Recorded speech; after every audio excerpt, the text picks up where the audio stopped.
Hi everyone, welcome back to Radio Night Crime. Before you drift off, let me know in the comments where you're listening from. If you're enjoying the stories, don't forget to like and subscribe. Now let's relax and jump into tonight's case.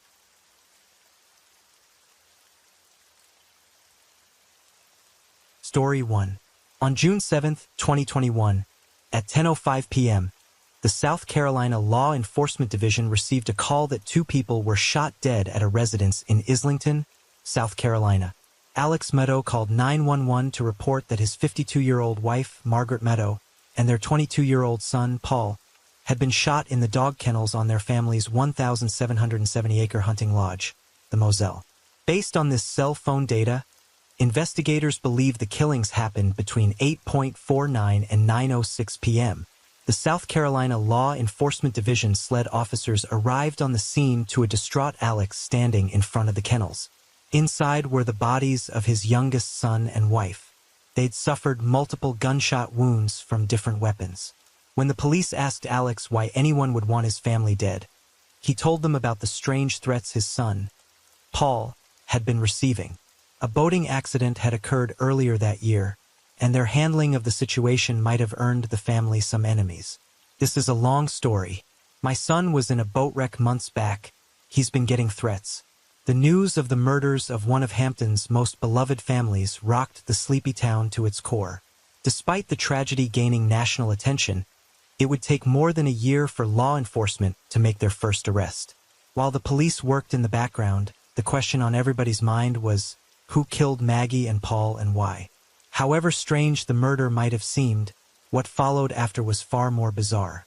Their death triggered a series of events that unearthed the secrets of Alex Mardaw and led to what the media have come to call one of the most high-profile and sensational cases in South Carolina legal history. Richard Alexander Alex Mardaw was born into a legal dynasty on May 27, 1968.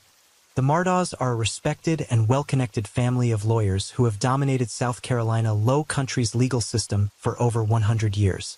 3 generations of the family have served as district attorneys of the 14th Judicial Circuit from 1920 to 2006. Their reign came to a startling end with Alex Mardaw. The Mardaws laid the foundation for the titan they would become today when Alex's great-grandfather, Randolph Mardaw Sr., founded the law firm Peters, Mardaw, Parker, Eltsroth, and Amp Dietrich, PMPD. Over the decades, their influence grew so great the Hamptons became known as Mardaw County. Alex Mardaw tried to follow in his family's footsteps when he was old enough and pursued a law degree from the University of North Carolina. There he met his beautiful wife Margaret Maggie Bransletter. They started seeing each other in 1991 and wed 2 years later on August 14, 1993. At the Second Presbyterian Church in South Carolina. Alex and Maggie had 2 sons, Richard Buster Mardaw and Paul Mardaw. Alex Mardaw became a personal injury attorney with his family firm, PMPD, trying to continue his family's legacy. However, unlike the generations of Mardaw that's come before, Alex abused the power and influence his family's firm gave him, using it to cover up financial crimes, theft, and some have even speculated murder. His underhanded dealings would go unnoticed for over a decade until his youngest son, Paul, was involved in a boating accident that left a girl dead. Paul's boating accident was just the latest in a long line of suspicious deaths surrounding the Mardaw family. People speculate that these accidental deaths were not so accidental and were part of a larger cover-up. Given the Mardaw family history and resources, the theory seemed likely, especially with how they handled the death of Mallory Beach. Paul Mardaw drove the family boat to a party on Pooka's Island on February 23, 2019. Fresh out of high school, Paul and his girlfriend Morgan Dowdy, Anthony Cook, Mallory Beach, and Miley Altman were hankering for a party and an unsupervised night of fun. The plan was to kick the night off with a house party and the oyster roast on the island. Parties were a non-starter without alcohol, so Paul scored some beer and hard liquor using his older brother's identity card. They departed from the Mardaw River House by 7 p.m. By midnight, they were raring for even more fun. So Paul insisted on driving the boat to downtown Beaufort, where he and Connor downed 2 rounds of shots. At around 1 a.m., they headed back to the boat, and on their way back, a surveillance camera captured a tender moment between Anthony and Mallory as they made their way back. By this point, Paul had a lot of alcohol in his system, and according to the other passengers, he started acting strange. At 1:15 a.m., they were on the water again, and the situation spiraled out of control. The group started arguing with Paul when he started driving in circles and acting drunk. Miley said that Anthony demanded he let him out on a nearby rock, but he refused. Morgan later said that Paul left the boat's steering wheel more than once to argue with her, and Mallory was terrified. According to GPS footage drawn from the onboard Garmin GPS, the boat sped up at some point, and although Paul denies ramping up the boat speed, he was steering. The boat crashed into Arhurst Creek Bridge at 2:20 a.m., and Mallory was ejected into the water. The rest of the teens did not come out untouched either. Connor had a broken jaw, while Morgan's hand was badly injured. Connor called 911 and help arrived shortly after. The teenagers were an utter mess when the Beaufort County Deputy Sheriff arrived, and the first thing he noticed was how distressed Anthony was. He reported that he actually tried to rush through him to get to Paul after he saw the latter smiling. The police reported that he saw blood in the main compartment of the boat and a large split from the hull on impact. All the teens were grossly intoxicated, and all of them, except Anthony, were ferried to the hospital to be treated. Everybody agreed to be treated except Paul, who was very agitated and had a blood alcohol level of 0.243 times higher than the legal limit. Alex, Paul's father, was seen that night, shuffling from hospital room to hospital room, trying to calm them down and control the situation. It took the search party 8 days to find Mallory's body. The coroner said she died of blunt force trauma to the head and drowning. Despite multiple witnesses, including Morgan, Paul's girlfriend, claiming Paul was out of control at the steering wheel that night, he would not be arrested or even charged. This fueled rumors that Alex Mutto had somehow greased the wheels of justice to get his son free. In March 2019, the Mutto family was slapped with a wrongful death lawsuit. Mallory's family alleged that Paul's mother, Maggie, knew her son was drunk when the group went boarding and knew that Buster had supplied them the ID they needed to purchase alcohol. It wasn't until April 18, 2019, on Mallory's 20th birthday, that Paul was charged with 3 felonies for boating under the influence, causing the death of Mallory and seriously injuring 2 other passengers. Paul pleaded not guilty and was released on a $50,000. Unfortunately, Paul's day in court did not come. He passed on before the courts gave one. Another seemingly accidental death people have linked to the Mutto was the murder of an openly gay teenager, Stephen Smith. He was found dead on July 8, 2015, in the middle of the road in Hampton County, South Carolina. The cause of death was blunt force trauma to the head and was initially ruled as a hit-and-run incident with no suspect arrested. However, the boy's mother believed he was the victim of a hate crime. Stephen had been a classmate of Alex Mutto's oldest son, Buster, back in high school, and the rumor was they were in a relationship. Some speculate that Buster might have been involved in Stephen's death and that the hit-and-run story was a lousy cover-up. The South Carolina Law Enforcement Division, SLED, reopened the case on March 22, 2023, and revealed that his death was a murder, but no suspects have been named. Gloria Satterfield was a longtime housekeeper for Alex Mutto's family. Her death was another seemingly innocent though unfortunate passing. On February 2, 2018, Gloria suffered a severe head injury when she fell down the stairs at the family's Moselle residence. She passed away on February 26, 2018, due to various complications. Alex Mutto had claimed that his dogs had gone to greet Gloria at the top of the stairs, but the housekeeper accidentally tripped over them, causing her to fall backward and hit her head. After her passing, there was strangely no autopsy to confirm Alex's version of events. On her death certificate, the cause of death was ruled natural causes. The sons of Gloria Satterfield initiated a wrongful death lawsuit over their mother's death in 2018 and were awarded a $4 million insurance policy settlement in October 2020. However, the settlement they won never arrived. Mutto had allegedly hatched a scheme to steal the insurance payout. He approached Gloria's sons and encouraged them to sue him, and even went as far as introducing a lawyer, Corey Fleming, to them. Corey Fleming was a longtime friend and godfather to one of Alex Mutto's sons. The two conspired to steal the Satterfield's payout. The money was diverted to Alex's bank account, and they never notified the Satterfields of receiving the insurance settlement. Satterfield's sons then initiated a new civil lawsuit on September 15, 2021, against Alex Meadow. On the same day, state investigators opened a criminal investigation into Gloria Satterfield's death. The reason investigators gave for opening the case was to determine any criminal liability for the death. The decision was based on a request from the Hampton County coroner, who found Gloria's manner of death inconsistent with natural causes. Her family later permitted state authorities to exhume her body for further investigation. By late September 2021, Alex Meadow was facing multiple financial and embezzlement charges. Before the Satterfield brothers filed their first lawsuit against Alex Meadow, he'd been embroiled in financial schemes, fraud, and embezzlement for nearly a decade. Alex was allegedly involved in a money laundering and painkiller ring, which lasted from October 7, 2013 to September 2021, with his distant cousin and eventual partner in crime, Curtis Smith. On September 4, 2021, the pair cooked up another sinister scheme. Alex gave Curtis a gun and directed him to shoot him. Alex's only surviving son, Buster, would receive his life insurance policy when he passed. Curtis pulled up to where Alex had staged a fake flat tire and shot at him as instructed. However, the bullet only caused superficial injuries to Alex, and he was even able to call 911 himself.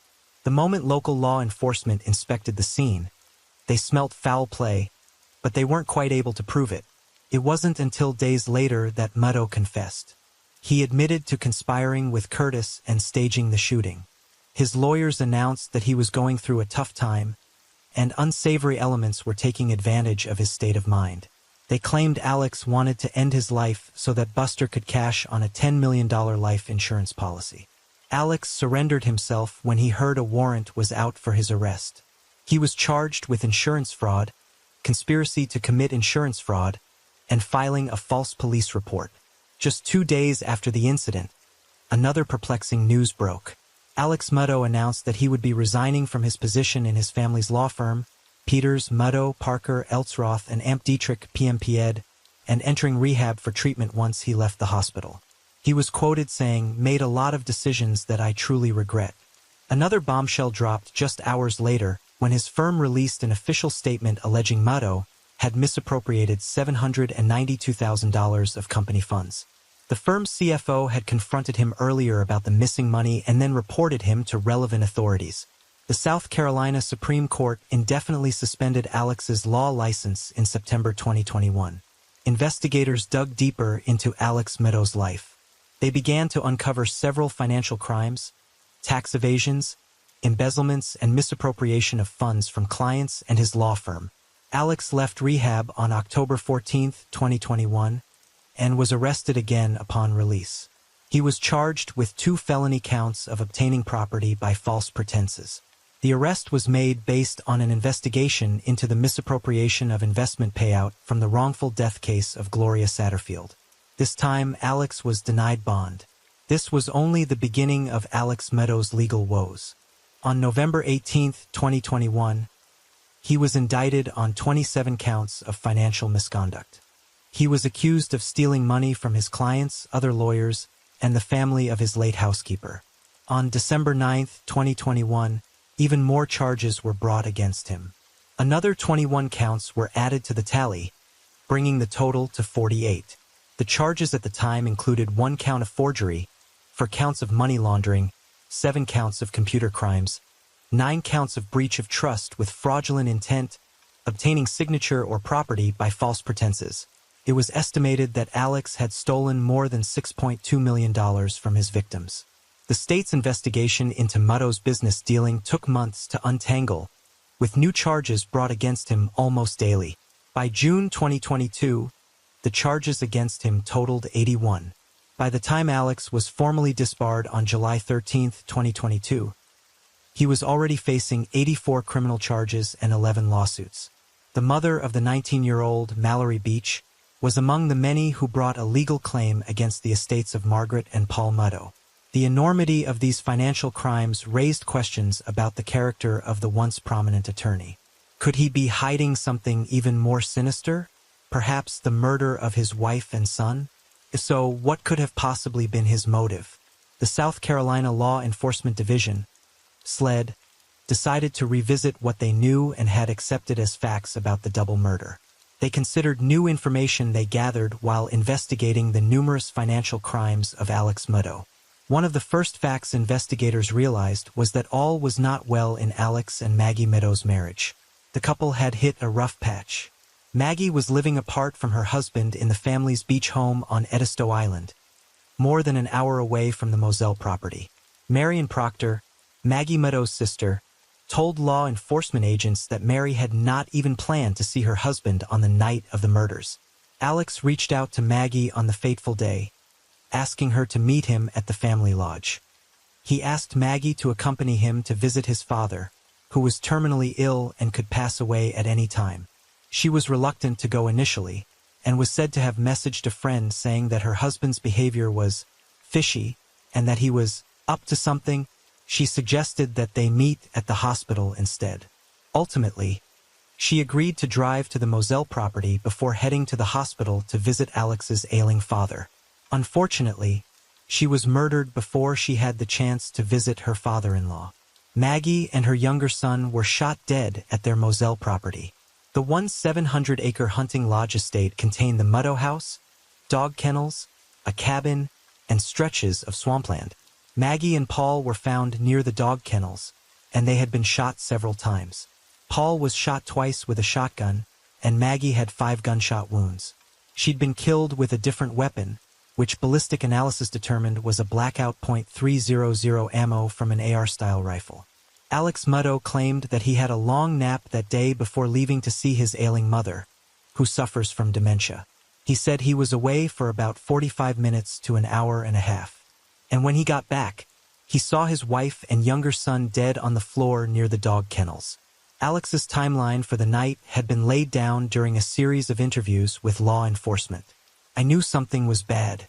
While Alex was a person of interest in the eyes of law enforcement, there was still something missing, a motive as to why a prominent and influential lawyer would decide to kill his family. It wasn't long before they found what they were looking for. The South Carolina Law Enforcement Division, SLED, discovered that weeks before the murder, the state grand jury had subpoenaed Alex Murdaugh's finances. It was concerning an obstruction of justice investigation connected to a fatal 2019 boat crash involving Paul Murdaugh. Alex Murdaugh was scared that all his financial wrongdoings would be exposed following the hearing, which was scheduled for June 10, 2021. To make matters worse, his law firm had discovered his misappropriation of company funds. Gene Setchinger, the law firm's CFO at the time, had confronted Murdaugh about the missing money on June 7, 2021, the day of the murder. State authorities claimed that the financial pressure had Alex rattled and he feared his world would collapse, so he hatched a daring plan that would divert attention from his financial crimes, which were beginning to go public, and help garner sympathy for him in the public eye. July 14, 2022, 13 months after the fatal shooting of Maggie and Paul, Alex Murdaugh was charged with the murders of his wife and son. The start of the murder trial of Alec Murdaugh, the once prominent South Carolina. Murdaugh was charged with 2 counts of murder and possession of a weapon during the commission of a violent crime. The prosecutors claimed that Murdaugh had shot and killed his wife and son at close range with a shotgun and an AR-style rifle. The murder weapons were never found.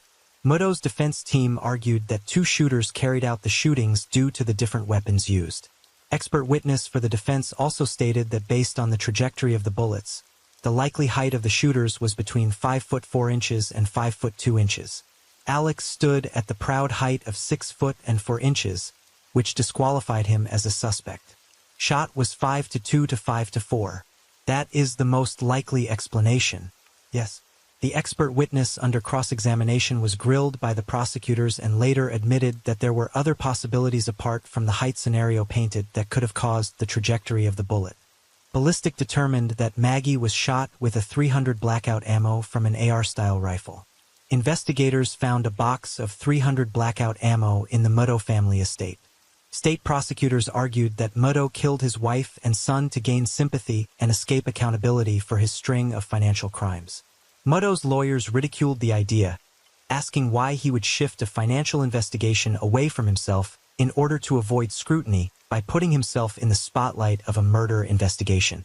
In the course of the trial, it was revealed that Alex Mutto had been a person of interest since the start of the South Carolina Law Enforcement Division SLED investigation into the murders.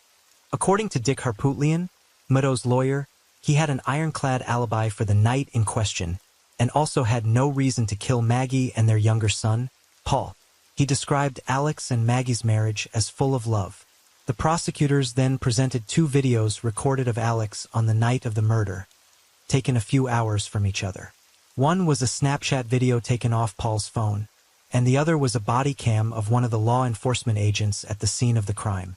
The footage you're seeing is from a Snapchat video that was taken off of Paul's phone earlier in the night before the murders. Now compare that to what Murdaugh is wearing later on in the evening after the killings. Something immediately stood out. The outfits in the 2 videos were different. The blue shirt is seen in the Snapchat video that was taken roughly 1 hour before the murders and was different from what Alex was wearing, as seen in the body cam recording of the officer. The investigators claimed a search for the blue shirt was unsuccessful. It was nowhere to be found.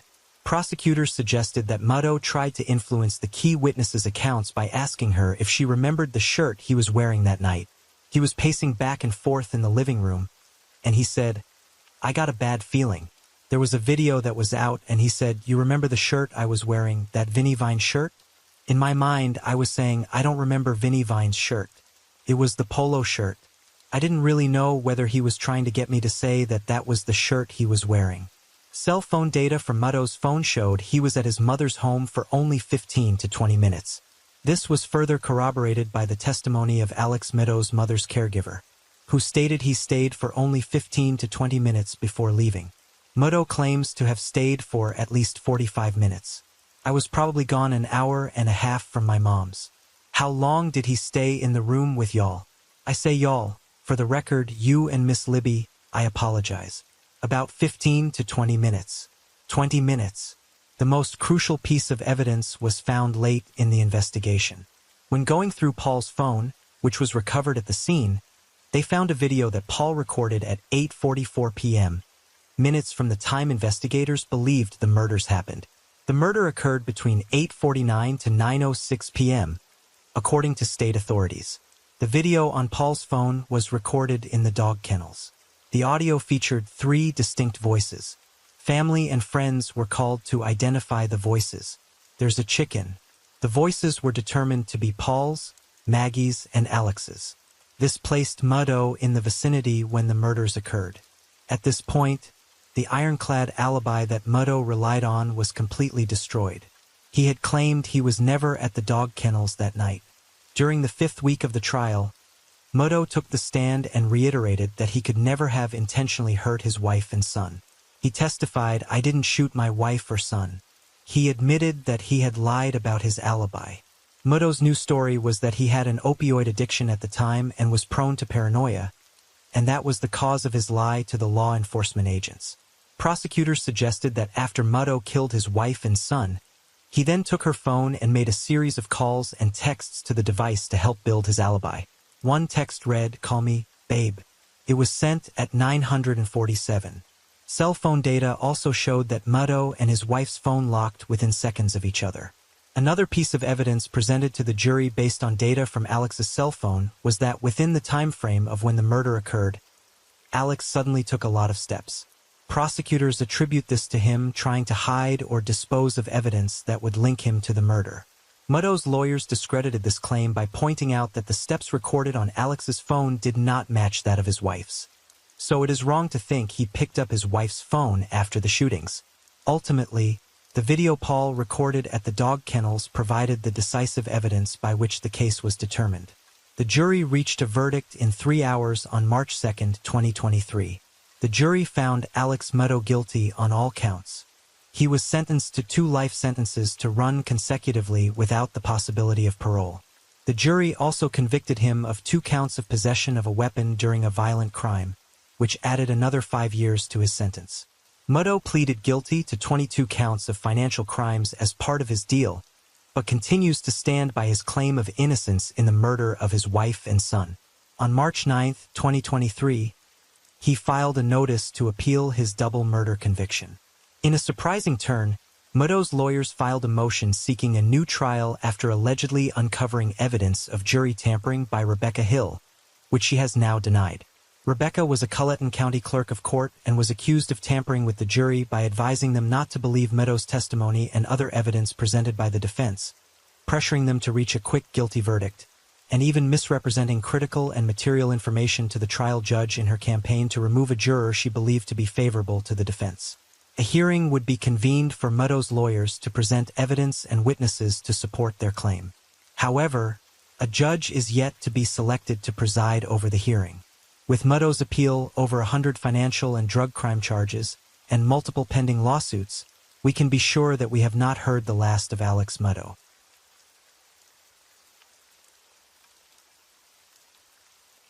Story 2. On May 5, 2009, just before 3 a.m., the Coleman family, known for their seemingly perfect life, was found brutally murdered in their own home. Let's piece together the events of that fateful night of a crime that left an indelible mark on the hearts of many. Chris Coleman met his wife Sherry when he was in the Marines, and she was in the United States Air Force. It was love at first sight for Sherry. She knew right away that Chris was the guy she wanted to be with for the rest of her life. Within a few months, Sherry was pregnant with their first child, Garrett. Because Chris and Sherry were devout Christians, they married before Garrett was born. Chris called his dad, Ronald Coleman, to break the news they were now married and expecting a baby. Ronald was surprised but happy to hear that Sherry was expecting a baby. After Garrett was born, it wasn't long before Chris and Sherry had their second son, Gavin. Gavin was their wild child, while Garrett was more laid back like his father, Chris. Both boys had bubbly personalities and were good little boys. Sherry lived and breathed for her sons, and she was like a mama bear. If you stepped on one of her children, you better watch out. Chris was a very good father, and they made a great family. They laughed, played together, and cherished every moment with their sons. Once the Colemans left the military, they relocated to Waterloo, Illinois, a small town. Their house was situated in an upscale neighborhood, the result of a successful new job that Chris landed. Chris became the head of security for the renowned TV evangelist Joyce Meyer, the CEO of one of the largest Christian ministries in the world. However, Joyce's multimillion-dollar income and opulent lifestyle sparked controversy among certain individuals. Critics accused her of being a greedy con artist who exploits the fears of her followers. They claimed that her financial success and lavish lifestyle were at odds with her religious teachings. Chris served as a bodyguard and personal security guard for Joyce. One of his primary responsibilities was to monitor and safeguard against hate mail and letters sent to Joyce's church. These threats were often aimed at Joyce's life, with people expressing their intentions to find and cause harm to her. Joyce's ministry, based in St. Louis, Missouri, allowed Chris to earn a living as a bodyguard. He made a substantial salary of $100,000 per year, which provided financial stability for his family. In addition to his role as a bodyguard, Chris often accompanied Joyce on his travels around the world. Wherever she went, he followed closely. This constant presence allowed Chris to provide additional security for Joyce. However, it meant that he was away from home for extended periods. Sherry confided in a friend that one year, while Chris was working for Joyce, he had been gone 260 days out of the year. She was stressed out because the boys, Garrett and Gavin, missed their dad. The boys hated when he was gone, and they would mark off each day on a calendar until he came back from his trip. Garrett and Gavin would stare at those days until they were up, eagerly waiting for their dad to return. However, by the time Chris did finally get home, it wasn't long before he had to leave again. This constant cycle of absence caused a lot of tension in Chris and Sherry's marriage. Sherry was tired of doing everything alone, sick of being both the mom and dad. She felt overwhelmed and underappreciated, and the constant juggling act was taking its toll on their relationship. In October 2008, Chris traveled to Tampa, Florida, where Sherry had attended high school. Sherry reached out to an old friend, Tara Lentz, and asked if she would be able to check in on Chris while he was in town. Chris eventually got in touch with Tara after settling in Tampa, and they decided to meet up. Tara graciously showed Chris around the city. On November 14, 2008, at approximately 11 p.m., Chris received an email that stood out. The email address was destroychris@gmail.com, and the subject line and content terrified him. This email stated that Chris should stop working for Joyce Meyer, or else he or his family would be killed. As the hours passed by, more aggressive emails arrived at the ministry from the same email address, reiterating the threat and indicating a specific time and date when the attack on his family might occur. The sender of these emails knew Chris Coleman's schedule and knew that he would be traveling out of the country. Chris informed Sherry about the email threats he had received, and the following Monday, he reported the emails to the local police. He explained that he was not home much because he had traveled with Joyce Meyer Ministries. The police offered to conduct patrols around the residence when Chris was not home, but despite the increased police presence, Sherry continued to fear for her family's safety. Sherry once asked a friend to stay with her because she was not comfortable staying alone in the house with Chris away. She made it clear that she was deadly serious about protecting her family and willing to take whatever measures necessary to ensure their safety. To show her friend that she was serious, Sherry revealed that she had a gun and demonstrated how to hold it in case someone broke into the home and she was not present. 2 months after the death threats began reaching the Coleman family, an unmarked hand-delivered letter arrived abruptly in their mailbox. The letter, written in bold letters, demanded immediate action. It read, "Deny your God publicly or else. No more opportunities. Time is running out for you and your family." This threat was ominous and explicit, stating that if the Colemans failed to comply with the request, they would face dire consequences. Sherry was deeply shaken by the unsettling message. This intrusion into her private space, coupled with the explicit threat to her and her family, left her feeling genuinely frightened.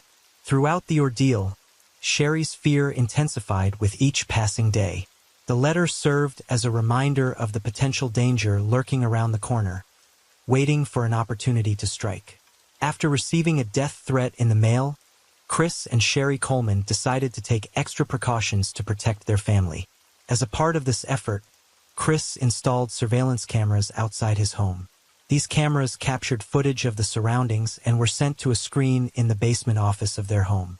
Additionally, the footage was saved on a digital video recorder, allowing Chris to have a permanent record of the incident. He hoped that the surveillance cameras would help him identify the culprit responsible for the threats against his family. Shortly after Chris installed the security cameras outside his house, the threats against the Coleman family stopped. Life returned to normal for Chris, Sherry, Garrett, and Gavin. For a while, things were quite good. In April 2009, Sherry told everyone that she was feeling better about her marriage and was determined to do whatever it took to make it work. She expressed relief that the death threats had stopped arriving, and she felt a sense of happiness. However, her optimism did not last for long. Another letter arrived at the Coleman home, this time containing an ominous warning. It stated that her worst nightmare was about to come true. Chris, Sherry's husband, was disturbed by the contents of the letter. He decided to examine the footage captured by their security camera from the previous night. To his surprise, he noticed a silhouette that caught his attention. However, the identity of the figure remained a mystery. This new development brought back the fear and concern for Sherry and her children's safety. Once again, she found herself living in constant fear of the unknown. The reassurance she had gained from the temporary lull in threats had vanished, and she felt that her worst nightmare was imminent. The local police increased their efforts in response to the escalating threats against the Coleman family. One neighbor, Justin Barlow, a detective sergeant with the nearby city of Columbia Police Department, took a special interest in the case. Detective Barlow took it upon himself to personally reach out to Chris through telephone. During their phone conversation, Detective Justin Barlow informed Chris that he noticed Chris's absence from home for work. The detective offered assistance, stating that his cell phone number was available if Chris needed anything or had any concerns. Detective Barlow reassured Chris that he could respond more quickly than the police if there were an emergency since he lived in the neighborhood. Detective Justin Barlow, who lived across the street from the Coleman family, set up video cameras to monitor their driveway over several weeks.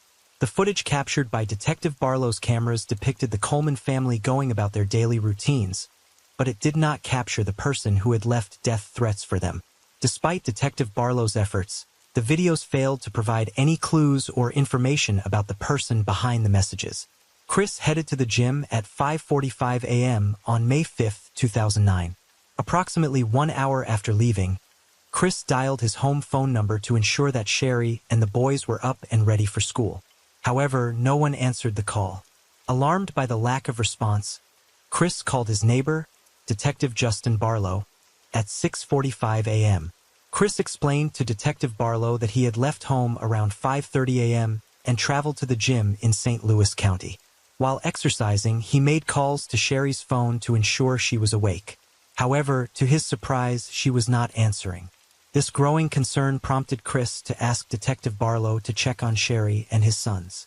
Detective Justin Barlow grabbed his essential items, including his weapon, handcuffs, flashlight, and radio, before heading out to secure the Coleman residence. As he waited for the dispatcher to send a unit to assist him, he had one goal: making contact with Sherry and ensuring everything turned out okay. With a mixture of anticipation and apprehension, Detective Barlow approached the door of the Coleman residence. He knocked firmly, hoping he would get a response. However, the silence that greeted him sent shivers down his spine. The lights inside the house were off, and there was no movement as far as he could tell, which gave him a bad feeling. Within minutes of Detective Justin Barlow arriving at the Coleman home, a patrol vehicle pulled up with another officer to help him. The second officer was sent to the rear of the house to see if he could peer through a door or a window or make contact with Sherry or the boys through the back of the house. However, as soon as the second officer got there, he found signs of forced entry into the basement. This discovery immediately caught the attention of Detective Barlow, who began to think that someone in the house was in danger. The detective was deeply concerned about the safety of Sherry, Garrett, and Gavin.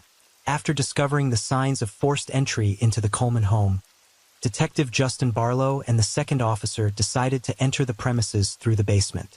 As they announced their presence, they received no response. Conducting a thorough search in the basement, they stumbled upon a disconnected video cable at the computer desk. This discovery led them to conclude that the camera's digital video recorder had gone missing. Detective Justin Barlow and the second officer worked their way up the steps of the Coleman home from the basement. As they ascended the steps, the officers noticed a strong whiff of aerosol spray paint. The smell grew stronger as they approached the main level of the home. After climbing the stairs, they saw the wall was painted with spray paint. The messages scrawled across the surface were derogatory and directed at Chris, Sherry, and their sons. 13 minutes after Chris called Detective Justin Barlow, Chris returned home from the gym. Detective Justin Barlow told Chris to wait outside as they searched his home. Chris did not try to come in or ask any questions. Instead, he sat down on the porch quietly. At the same time, a third officer arrived at the Coleman home. The three officers knew they needed to search the rest of the house for Sherry and the boys. As they made their way upstairs, they came across more hate-filled spray-painted messages on the wall. Upon reaching the second story of the Coleman home, Detective Justin Barlow entered the bedroom of Garrett, the oldest Coleman son, only to find him seemingly asleep. However, upon closer inspection, the detective realized that Garrett was not alive. Signs of life were nowhere to be found, and his body was cold to the touch. Ligature marks were visible around his neck, indicating that the young boy had indeed been murdered. The discovery of Garrett's lifeless body sent shockwaves through the detective's mind. In the next room, the second officer walked in to check on Gavin. But to his horror, he discovered that the boy was also deceased. Just like his brother Garrett, he had ligature marks around his neck, indicating that he had been strangled. The killer had even spray-painted an obscene message on the bedsheets, adding an extra element of horror to the scene. The third officer entered the master bedroom and found himself confronted by a disturbing sight. Sherry, deceased like her sons, lay lifeless across the bed. Her hair was strewn across her face, concealing her features. It was clear to the officer that Sherry had been murdered. As the officer examined the room, he noticed several bruises on Sherry's body. These injuries seemed to indicate that she had put up a fight, defending herself and trying to protect her sons. After Detective Justin Barlow and the officers found the dead bodies of Sherry, Garrett, and Gavin, they heard Chris enter the house, having been waiting outside for news about his family. Chris announced himself, unaware of the seriousness of the situation. Detective Barlow had to break the devastating news to Chris that his entire family was gone, murdered. This news was too much for Chris, and he took it hard. Detective Barlow took Chris outside with the intention of providing him with some privacy to process the news. However, as the reality of the situation sank in, Chris' reaction was overwhelming. Chris started to feel sick, and his body seemed to collapse. He curled up in a fetal position, unable to contain the wave of emotions washing over him. The shock of what had just unfolded was too much for Chris to comprehend. Chris couldn't believe that his family had been taken away in such a violent way. In a moment of despair, Chris made a desperate attempt to reach out to his father, Ronald. He called Ronald and told him that something had happened to Sherry and the boys. Upon receiving the news, Ronald immediately realized that Chris was in shock. Ronald couldn't believe that such a tragedy had happened to his family. News of the shocking murders of Sherry, Garrett, and Gavin quickly spread throughout the community of Waterloo, Illinois, where the Coleman family resided. As neighbors woke up to the grim news, they were devastated and terrified. The Coleman family had always been seen as a perfect American family, with their charming sons, Garrett and Gavin, admired by everyone. One of the neighbors expressed the sentiment that everybody would want their children to be like Garrett and Gavin, as they were always polite, helpful, and had hearts of gold. For Sherry's brother and mother, the harsh reality of the brutal crime was impossible to accept. Chris was taken to a nearby police station for questioning after his wife and 2 sons were discovered murdered. Detective Justin Barlow asked Chris if he could shed any light on the killings. He expressed a lot of regret for leaving to go to the gym and leaving Sherry and the boys alone in the home. When Detective Justin Barlow asked Chris if he had any idea who could have killed his family, Chris claimed that he had no idea. However, there were several things that stood out to the detective during the interview that seemed suspicious. One of the initial issues was the fact that Chris never asked how his wife and sons were killed. This lack of curiosity seemed odd to the detective, considering the gravity of the situation. It seemed as if Chris was not genuinely interested in finding out the details of how his family was murdered. Furthermore, the detective noticed that Chris was trying to hide scratches on his arms during the interview. He asked for a blanket in the room, even though it was warm, to conceal the injuries. These scratches raised a red flag for Detective Barlow, as the detective knew that Sherry, Chris' wife, had fought her killer for her life. When the detective asked Chris how he got the scratches, he said it was from putting up a satellite dish the day before. During the interview with the detectives at the police department, Chris adamantly denied having a relationship outside of his marriage. However, Chris did admit to having a close friendship with a woman named Tara Lentz, a cocktail waitress and high school friend of his wife's who lived in Florida. Chris admitted that his wife would not have approved of their conversations, but he insisted that he had no intention of leaving his wife for Tara. He claimed that he would never consider betraying his family in that way. However, a different story emerged when one of the detectives reached out to Tara in Florida. According to Tara, her relationship with Chris was more than just friendship. She alleged that they had been in a full-blown affair since November 2008. Tara provided the police with her phone and laptop computer, which contained extensive evidence in the form of emails, explicit pictures, and videos that she and Chris had sent to one another throughout their relationship. When the detectives confronted Chris with the information Tara had provided them, Chris admitted that he had been seeing Tara more frequently than he had initially confided in the detectives. Further investigation revealed that Chris and Tara devised a system to meet up at locations where he worked for Joyce Meyer. They met in secret, often traveling to exotic destinations like Hawaii to enjoy time together away from their families. Chris insisted that his relationship with Tara was not considered an affair, stating that an affair implies a deeper level of commitment and involvement than he and Tara had. However, the detectives discovered some interesting information from Tara's cell phone and computer. Tara had a calendar marked with a wedding to Chris and scheduled vacations. She appeared to be under the impression that Chris was planning to leave his family for her. This evidence raised suspicions among the detectives, as it contradicted Chris' assertion that their relationship was not a serious affair. Chris' father, Ronald, was stunned to learn their son had an affair. However, Ronald insisted that Chris' relationship with Tara had nothing to do with the murders of Chris' wife and son. Ronald said that Chris had always been gentle and would never commit such heinous crimes. He emphasized that Chris was a quiet man who exhibited no signs of violence. Detectives believed that Chris' affair with Tara Lentz was a strong motive for murder. However, their preliminary investigation determined insufficient evidence to charge him with the crime. So, after 6 long hours of questioning, Chris walked out of the police department without any charges being filed against him. Tara Lentz became a person of interest in Sherry, Garrett, and Gavin's murders. However, she was cleared as a suspect when the detectives determined that she was in Florida the morning of May 5, 2009, when the family was killed. The murders of the Coleman family sparked one of the largest murder investigations in Illinois history. A task force consisting of 25 detectives was assembled to track down the killer. For 15 days straight, they worked 20-hour days calling in professionals to assist with the case. One of the key focuses of the task force was determining the origin of the hate-filled emails sent to Chris Coleman. Every threatening email the Joyce Meyer Ministries received over the past year was meticulously examined, leading the team to locations all over the country. Each person who emailed Joyce Meyer was tracked and interviewed, but none of the individuals who sent those threats appeared to be responsible for the Coleman family murder. A computer forensic team was brought in to investigate the murder of Sherry, Garrett, and Gavin.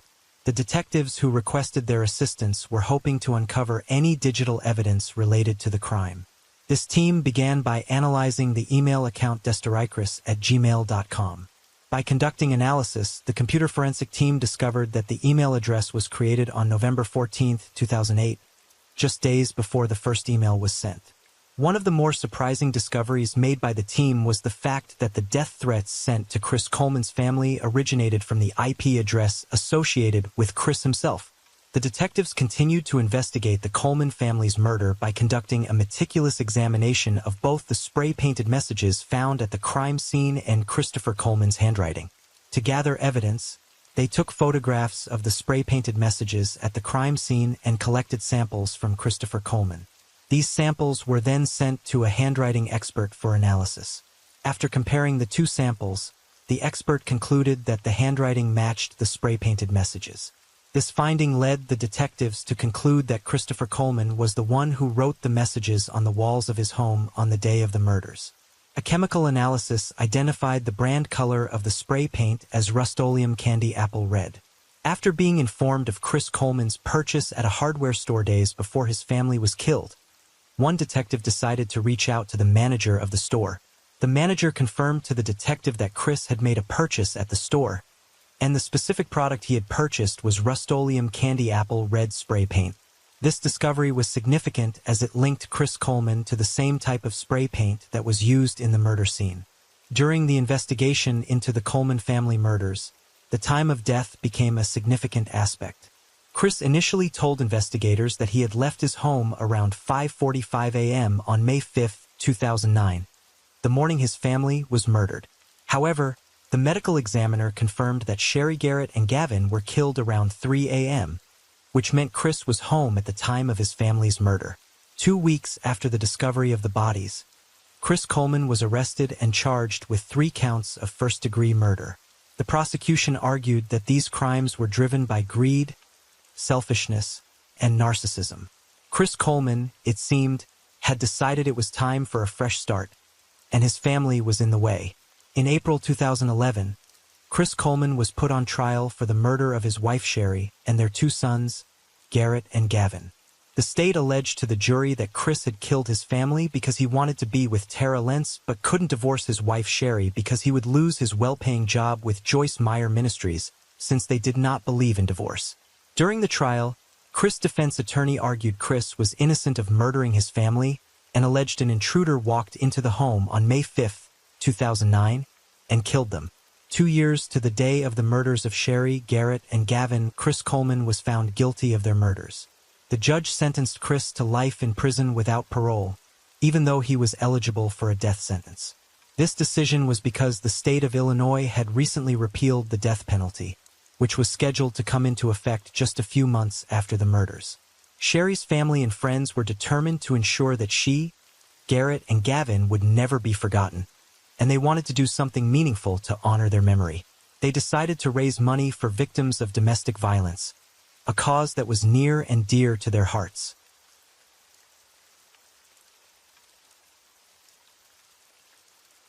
Story 3. On July 11, 2013, 21-year-old Jordan Lynn Graham led a car with her foster brother, Michael, and her close friend, Hannah, up going to the Sun Road, a 30-mile stretch of narrow winding path leading up to a treacherous mountain overlook in search of her husband, who'd gone missing on July 8, 2013. Following a mysterious hunch by a suspect Gmail account, Carmen Tony 607, they were searching Glacier National Park for signs of Cody Johnson, who some unnamed friends have supposedly seen go off a cliff. The message read, "They are positive he fell, and he is dead, Jordan."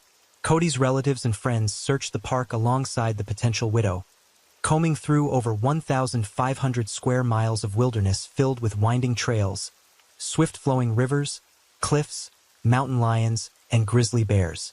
Of all the cliffs and all the roads, Jordan led them up that particular one, claiming she had a feeling, ignoring numerous location suggestions from Michael and Hannah. At the very top, they stopped at a parking lot and hiked up the loop trail. It was an extremely steep trail leading up to a 200-foot cliff overlooking a deep ravine. Jordan navigated her way to the top with practiced ease and hopped past jagged rocks to the very edge of the cliff, overlooking the ravine. Peering over it, she threw a rock off and said, "I think he's down there."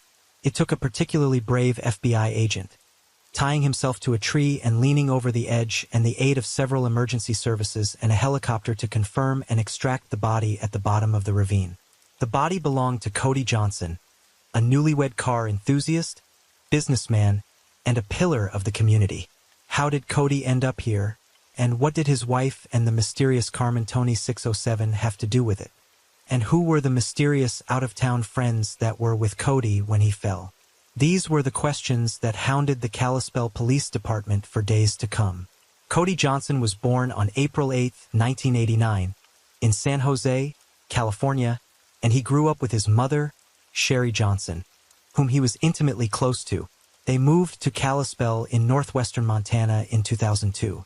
It is a small tourist town in Flathead Valley, located between a lake with the same name and Glacier National Park. Cody spent most of his childhood exploring the great outdoors, driving on long trails with his friend, and kindling his lifelong obsession with all things cars. According to Cody's friends and family, he was real. He was personable, charismatic, and selfless. He was one of those rare types of people who wouldn't hesitate to go the extra mile to help you once they got to know you.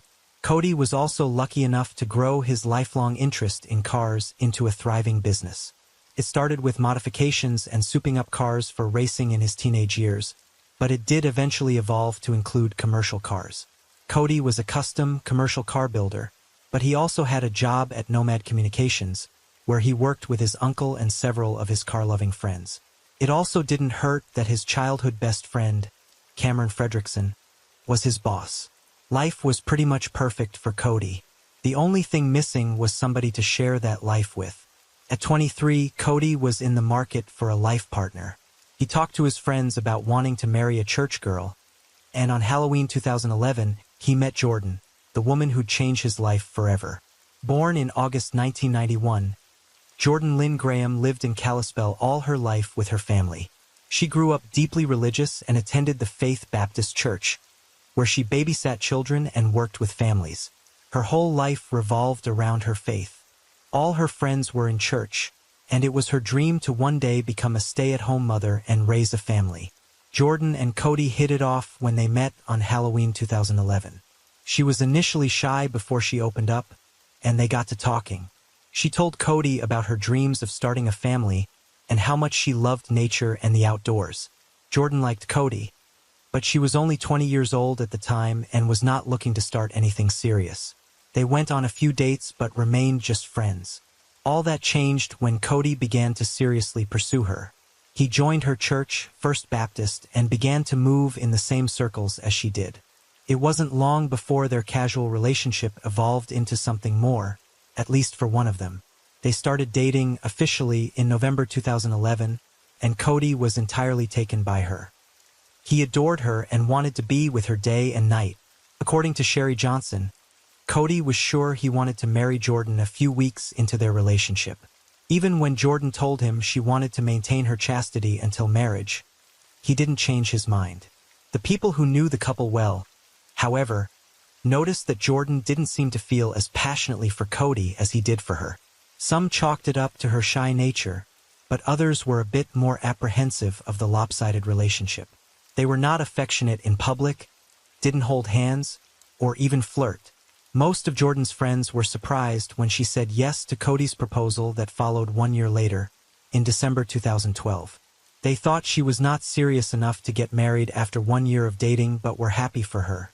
Nonetheless, in an Instagram post, Jordan flaunted her new ring with the caption, "He proposed. Best early Christmas present ever." Smiley face. The marriage was slated for June 29, 2013, and immediately started planning. Cody was heavily involved, as was Kimberly Martinez, Jordan's best friend and matron of honor. However, it was Jordan who seemed the most interested in the wedding planning. She even performed a song the couple hired a professional songwriter, Elizabeth Shea, to write. The lyrics of the song seemed chillingly prophetic in hindsight. When Kimberly or anybody else broached the topic of actually being married to Cody, however, her mood soured. She asked her matron, Kimberly, several times over if she was doing the right thing, and on her wedding day, her true feelings about the union were impossible to hide. She was a nervous wreck. She was looking down a lot and didn't seem like she wanted to make eye contact with her husband. When it was time for wedding photos, Jordan seemed to have recovered well enough. And by the time they had their first dance, she was entirely focused on Cody. However, this bliss would not last for long. The morning after their wedding, she texted her friend from the hotel they were honeymooning from. She hadn't consummated their marriage and turned her husband away the first night of their wedding and the 6 other nights following that. "I just know he's going to want to do stuff and I'm not really wanting to." And another, using the "my period started" spiel tonight, "I freaking hope it works. Because if I'm forced to do something, I'm going to freak out." It turned out that Jordan was deathly afraid of sex. A combination of her faith and her true feelings towards Cody made her nervous about being intimate with him. Pressure continued to mount until July 7th, 8 days after their wedding. Cody was supposed to go golfing with friends, but he canceled at the last minute because Jordan had a surprise for him. After church and some alone time on the lake, the couple sat down to a communal dinner with a few of their friends at the local Dairy Queen. Cody went home with Jordan, and that was the last time anyone saw him. Cameron Fredrickson was the first to notice Cody's absence. He was a model employee and always arrived before the workday started. When Cody hadn't turned up far into the workday, Cameron stopped by Cody's new house that he'd bought with Jordan before their wedding. After knocking for a while with no answer, he got a little worried and let himself in. No one was in, so he searched the house looking for hints as to where Cody and Jordan could have disappeared to with very little success.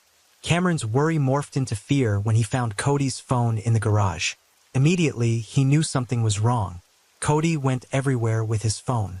Leaving it behind could have been a sign that something horrible might have happened to him. Several calls later, Cameron discovered that no one had seen him since the dinner at Dairy Queen at 8:30. Cameron went to the police station immediately to file a missing persons report, and the authorities took the case seriously from the get-go. Cameron's distress made it difficult not to. Officer Chaz Zimmerman was one of the first people to question Cameron. He found it strange that it was his boss who reported him missing, not his wife. Later that day, Kimberly finally got a hold of Jordan, and when she asked what happened, Jordan said the following. She said that she'd seen him leave with some buddies in a black car washing templates. She told them that on their way back from the restaurant, he got a phone call that made him very upset, so she decided to give him some space. However, later that night, she went to the garage to get her phone charger that she supposedly left in their car. On her way back from the car, she got a text from Cody that said the following. I got a message saying that he was going to go for a ride with some of his out-of-town buddies that were visiting.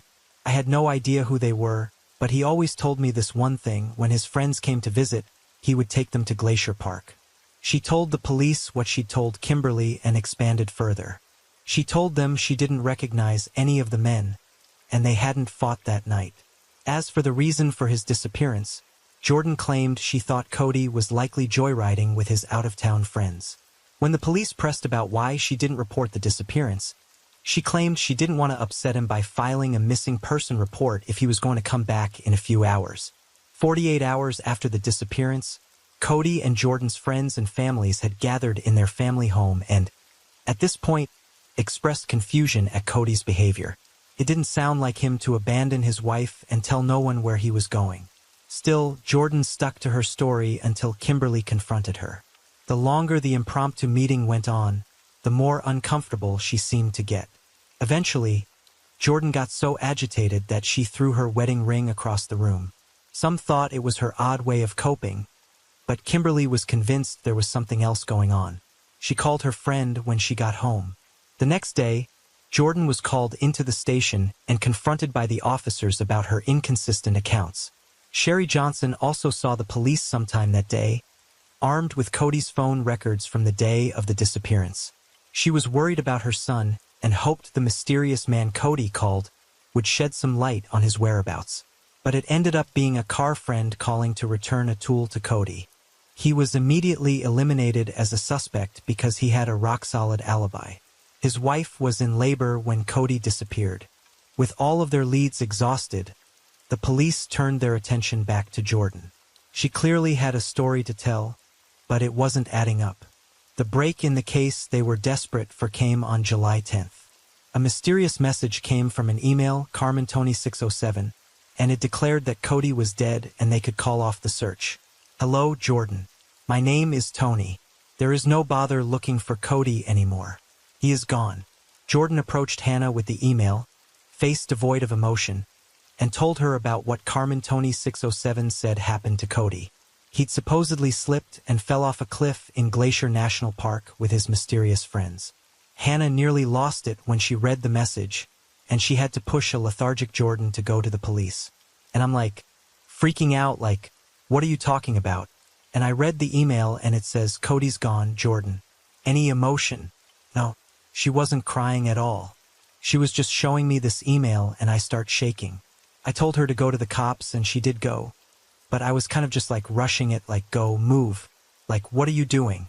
Don't just stand here looking at me. Instead of putting the police investigation to rest, the email only made them more paranoid. It seemed very convenient that an anonymous email would provide the information they were desperately searching for and advise them to call off the search. What alarmed Detective Corey Clark more than the particulars of the message was Jordan's lack of emotion. She didn't seem affected by a message basically confirming her husband's death. Based on the information in that email, Jordan decided to go to Glacier National Park with her close friends and family to search for Cody. Hannah described Jordan as strangely chipper the entire ride up the park. The drive up there was her waving her hand out the window. They found nothing by the end of the first day and resumed their search on the second. And it was then Jordan miraculously found Cody's body. We stand there and she's like, I think he's down there. And I was like, what are you talking about? Why would he ever be going down there? Why would anybody do that? This wall is here for a reason. The coroner said that his head and arms took most of the damage from the fall. Cody's family and friends were devastated at the loss, but Jordan was relieved, according to Hannah. Now that a body was found, the police would stop investigating. But the problem was the police still had no idea who Carmen Tony 607 was. When Jordan was initially questioned about the message, she pointed them at Tony Stalkup, a fellow car enthusiast and acquaintance of Cody. He hadn't seen Cody in several months, but he was so concerned for him that he allowed them full access to his accounts. They did not find the email address they were looking for, and both Jordan and Cody's phone records did not reveal much. So they had to reach out to Google to subpoena the IP address of Carmen Tony 607. Pending the arrival of the information, the police re-interviewed Cody's family and friends. And it was then Kimberly finally told the police about Jordan's fragile mental state leading up to the marriage. She asked her several times if she should marry Cody and expressed horror and fear at the thought of having sex with him. She regretted marrying Cody and wished she could take everything back. When Kim told her to tell Cody how she felt, she messaged her, "I should be happy, but I'm not. If I tell him, it's going to break his heart." 2 days before Cody disappeared, she typed this, "He held me down the other night, and he was in my face." And then on July 7th, they uncovered this exchange. She'd intended to talk to him and was terrified of how he'd react. Later that day, she ended up at Kim's house and told her how the talk with Cody went. Not well. She said Cody got really angry and freaked out, and she decided to leave so that he could cool off. She spent the night at her step-parents' home. When the police learned about this, Jordan became an even more likely suspect. And the information from Google arrived around the same time. It confirmed that Carmen Tony 607's email address was generated from a computer at her stepfather's home. A short interview with each member of the Graham family painted Jordan as the creator, but that was not damning evidence enough. Cody and Jordan's cell phone records were. The cell towers put them at Glacial National Park the night of Cody's disappearance. CCTV cameras also captured pictures of the couple entering Glacial Park at 9:17 p.m. after she denied being with her husband that night. Only one person knows the answer to that. That's Jordan Graham.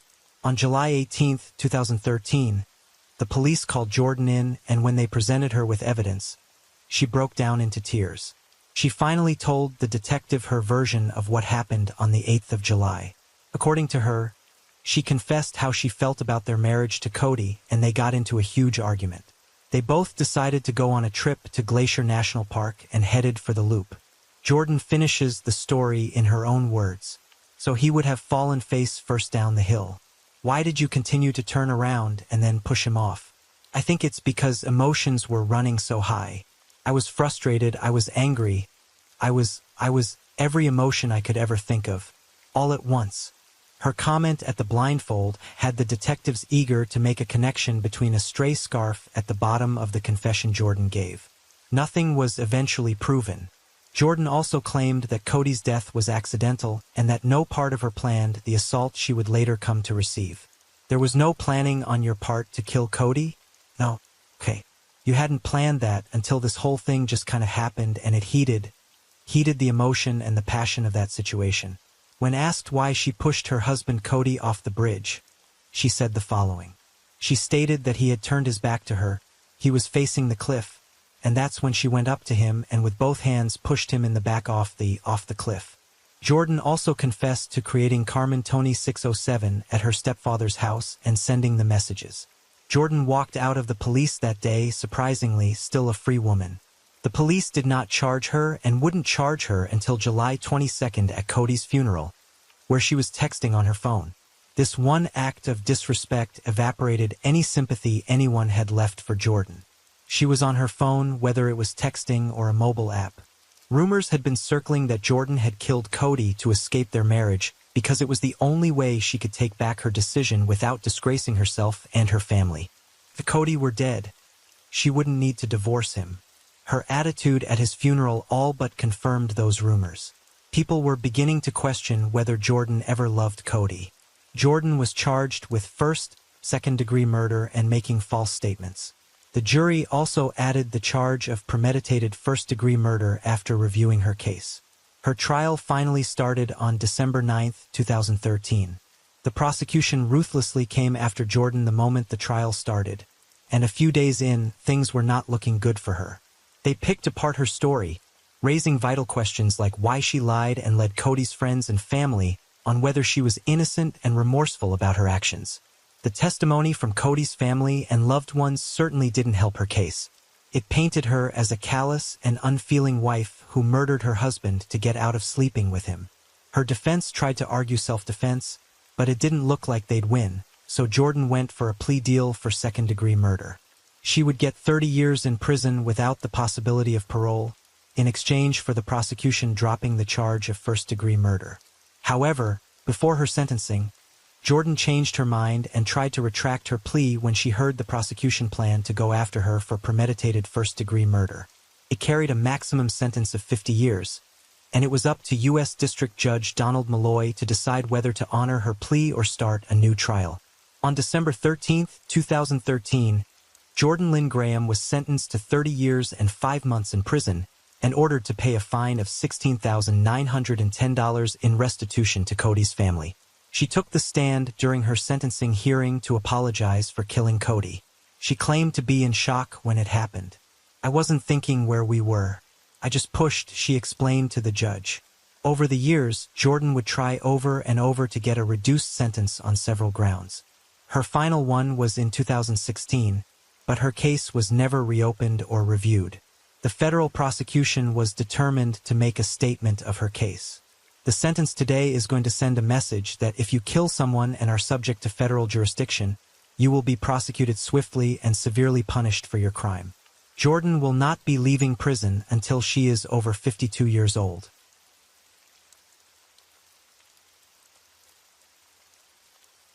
Story 4. Carlisle, Ohio was home to many families, including the Richardsons. The Richardson family consisted of Kim and Scott Richardson, who were both actively involved in their children's lives. Their son, Jackson, was passionate about playing football, while their daughter, Brooke Schuyler, or Skylar as she was known, was a cheerleader. Skylar suffered from an eating disorder that ruled her life from a young age. Her mother, Kim, first noticed her daughter's struggle with her eating habits when she was in the 6th grade. At just 12 years old, Skylar's obsession with food and exercise became apparent when she refused to purchase gum if it had more than 5 calories. Because Skylar was a flyer on the cheerleading squad, she needed to be light and easy to toss. This pressure to maintain a certain weight made her battle even harder. She had become consumed by her body image and the constant fear of gaining weight. Skylar's struggle with her weight and body image began during cheerleading season. In an effort to maintain her body weight, she started throwing up after meals. However, this destructive behavior only exacerbated her issues when cheerleading season was over. After the end of cheerleading season, Skylar's struggle with her weight intensified. She would experience periods of binge eating, where she would consume excessive amounts of food in a short period.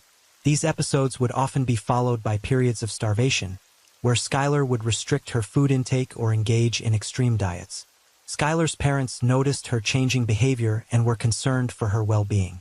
They tried to approach her about their concerns, but Skylar would shut down whenever the topic was raised. She never wanted to talk about it, and any attempt to address her weight was met with resistance. Frustrated, Skylar's parents sought professional help from various doctors and therapists. They hoped that these interventions would provide some relief for their daughter. After an evaluation, Skylar was eventually diagnosed with body dysmorphia. This condition involves an obsessive focus on a perceived flaw in appearance, often leading to significant distress and impairment in daily functioning. July 2016 marked the summer before Skylar's senior year, when she decided to begin dating a friend's cousin. However, the relationship did not last for long, and by January 2017, Skylar had moved on to a new boyfriend, a high school student named Brandon. Skylar was genuinely happy and seemed to be gaining weight. Her parents, Kim and Scott, hoped that their daughter's eating disorder was under control. They noticed that she looked healthy and appeared genuinely happy. In February, Skylar excitedly picked out her prom dress. It was a tightly fitted dress that required her to be laced into it. By mid-March, Skylar went on vacation with her family. During the trip, she wore a 2-piece bathing suit. Her mom thought she looked wonderful. Kim, knowing that her daughter and Brandon were heating up, wanted Skylar to start taking birth control pills. She believed that this would protect her daughter's health and help prevent any unwanted pregnancies. In mid-April 2017, Skylar visited her mother's gynecologist to obtain a prescription for birth control. Skylar's mother Kim waited outside the doctor's office while Skylar met with the doctor. Upon exiting the examination room, Skylar emerged with tears streaming down her face. Kim immediately asked her daughter why she was so upset, to which Skylar replied that it was a traumatic experience for her. She believed her daughter was telling the truth, unaware of the real reason behind the tears. The truth was that during Skylar's visit to the OBGYN, the doctor informed her that she was approximately 8 months pregnant. Skylar requested the doctor not to tell anyone about this, as she was not ready to share the news with her loved ones. 9 days later, on May 5th, Skylar and her boyfriend, Brandon, went to the prom. Despite her advanced pregnancy, Skylar managed to fit into her prom gown. 2 months after Skylar went to prom on July 14, 2017, the Carlisle police showed up at Richardson home. They informed Skylar's parents, Kim and Scott, that they needed to speak to the teenager about something she may have witnessed. The police officers assured the parents that Skylar was not in trouble and took her at their word. Scott decided to drive Skylar to the police station, unsure of what awaited them. The police wanted to question Skylar regarding a call they received from a gynecologist's office. This OBGYN reported that one of their patients had given birth to a baby and buried the baby in the backyard. Upon receiving this information, the police promptly took Skylar into custody and brought her to an interrogation room. Skylar's father was not allowed in the room with her. Before initiating the interview, the police read Skylar her rights. They then proceeded to disclose the details of the call from the doctor's office. According to the caller, the doctor had informed them that on April 26th, Skylar had discovered that she was pregnant. However, when Skylar returned to the office, she reportedly disclosed that the baby was not alive and she buried her in the backyard. During her interview, Skylar admitted to the police that she had given birth to a stillborn baby girl on May 7, 2017. Skylar stated that she had delivered the baby in the bathroom and noticed that the infant was not breathing and had no heartbeat. She explained that she felt the need to bury the baby and decided not to tell anyone about the incident. According to Skylar, she silently walked downstairs and retrieved a small garden shovel. She then dug a shallow grave in her backyard, where she buried the baby. To mark the spot in the memory of her child, Skylar placed a vase with a flower in it at the burial site. After questioning Skylar, the police informed her parents, Kim and Scott, about the real reason she had been brought to the station. Kim and Scott were shocked to learn that she had been pregnant, as they had no idea. They saw her every day and believed that she was unaware of her pregnancy. Upon hearing the news, Kim was heartbroken to discover that her daughter had faced this difficult situation alone.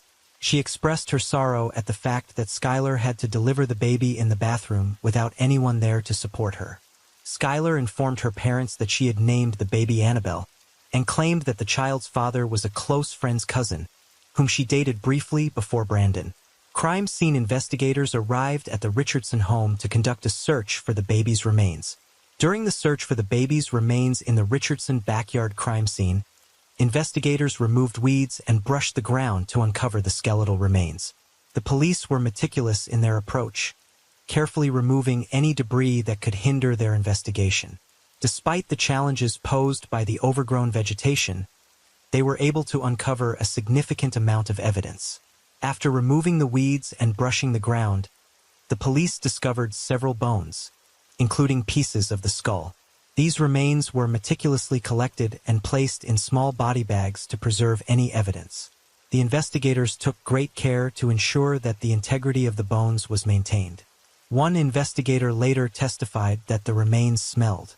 Another investigator confessed that the bones were so small that it was difficult to determine if they were collecting rock or bone.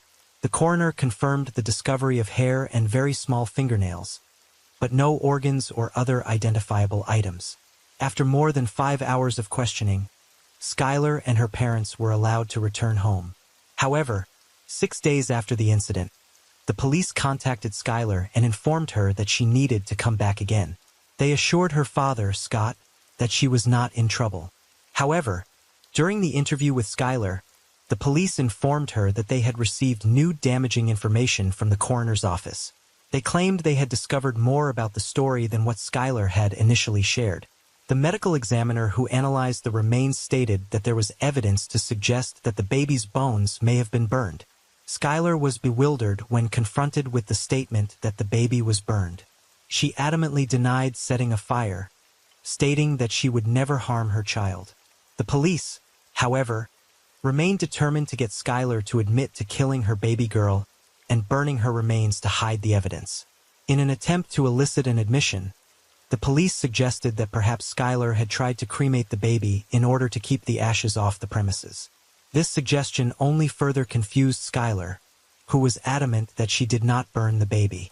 However, suddenly, Skylar changed her story and told police she did have a lighter and may have used it to try and cremate her baby's remains. Additionally, Skylar stated that there is a possibility that the baby was born alive, as she made a gurgle or a noise and possibly even heard her cry at one point. Skylar admitted to holding the newborn too tight, which may have contributed to the baby's death. During the hour-long interrogation, the police gathered sufficient evidence to arrest Skylar on a charge of reckless homicide. Their theory was that Skylar suffocated the baby. After presenting the case to a grand jury, she was eventually indicted and arrested for aggravated murder, a charge that carries a mandatory life sentence in Ohio. Skylar pleaded not guilty to the additional charges of voluntary manslaughter, abuse of a corpse, and danger to children at her arraignment. She spent the weekend in jail until her family was able to secure a $50,000 bond. Skylar found herself at the center of a media firestorm following the tragic death of her child. From the moment her name emerged, the public judged and scrutinized everything she and her family did. The constant judgment and scrutiny took a toll on their well-being, leading them to retreat into the safety of their own home. However, the threats they received made it difficult for them even to step outside. Members of the public would take pictures of them, further fueling the frenzy and adding to the immense pressure they were under. The relentless public scrutiny became unbearable, engulfing every aspect of their lives. Despite her attorneys believing that Skylar gave a false confession and that her infant death was not intentional, the prosecution remained steadfast in their approach. Despite mounting evidence contradicting their initial assessment, they pressed forward with their case.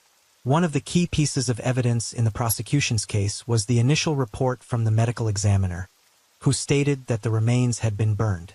However, upon further examination, the medical examiner retracted her initial assessment.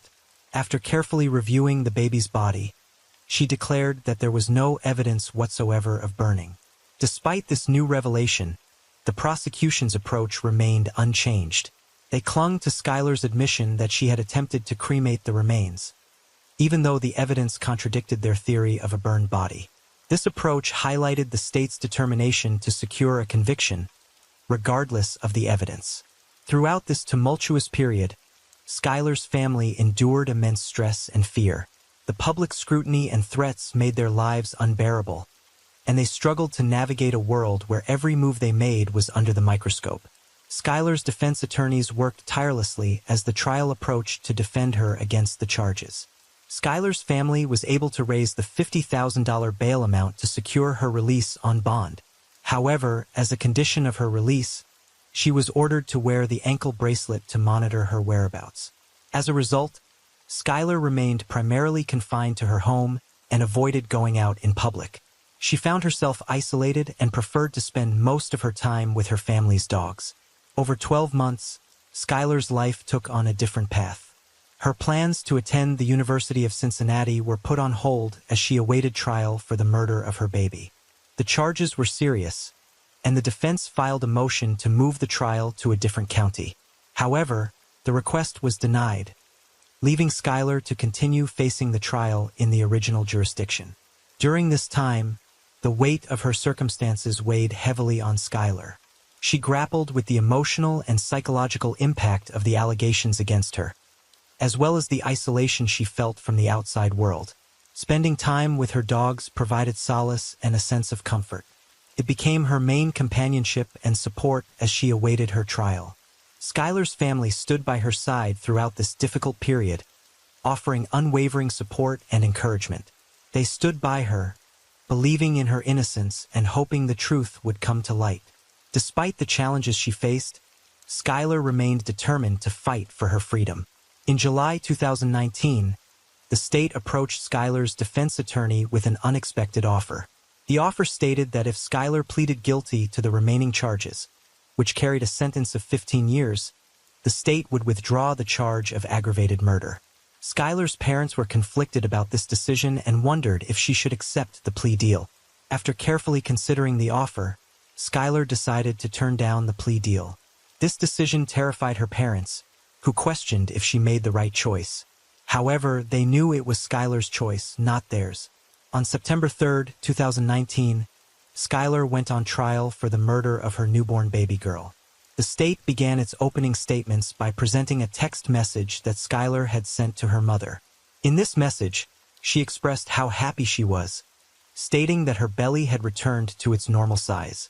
She added that she would never allow it to get like it was again. This message was sent just a few hours after Skylar gave birth. "I am literally speechless with how happy I am, my belly is back, OMG." She texted her mother. The prosecution told the jury during the second day of Skylar's trial. During the state's opening arguments, they alleged that Skylar had sent more text messages to her mother and boyfriend less than 24 hours after she had killed her baby.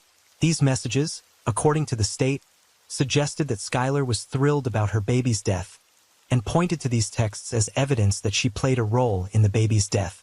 In one message, Skylar texted her mom, "I'm so excited for dinner to wear something cute. Yay, my belly is back now. I am taking this opportunity to make it amazing."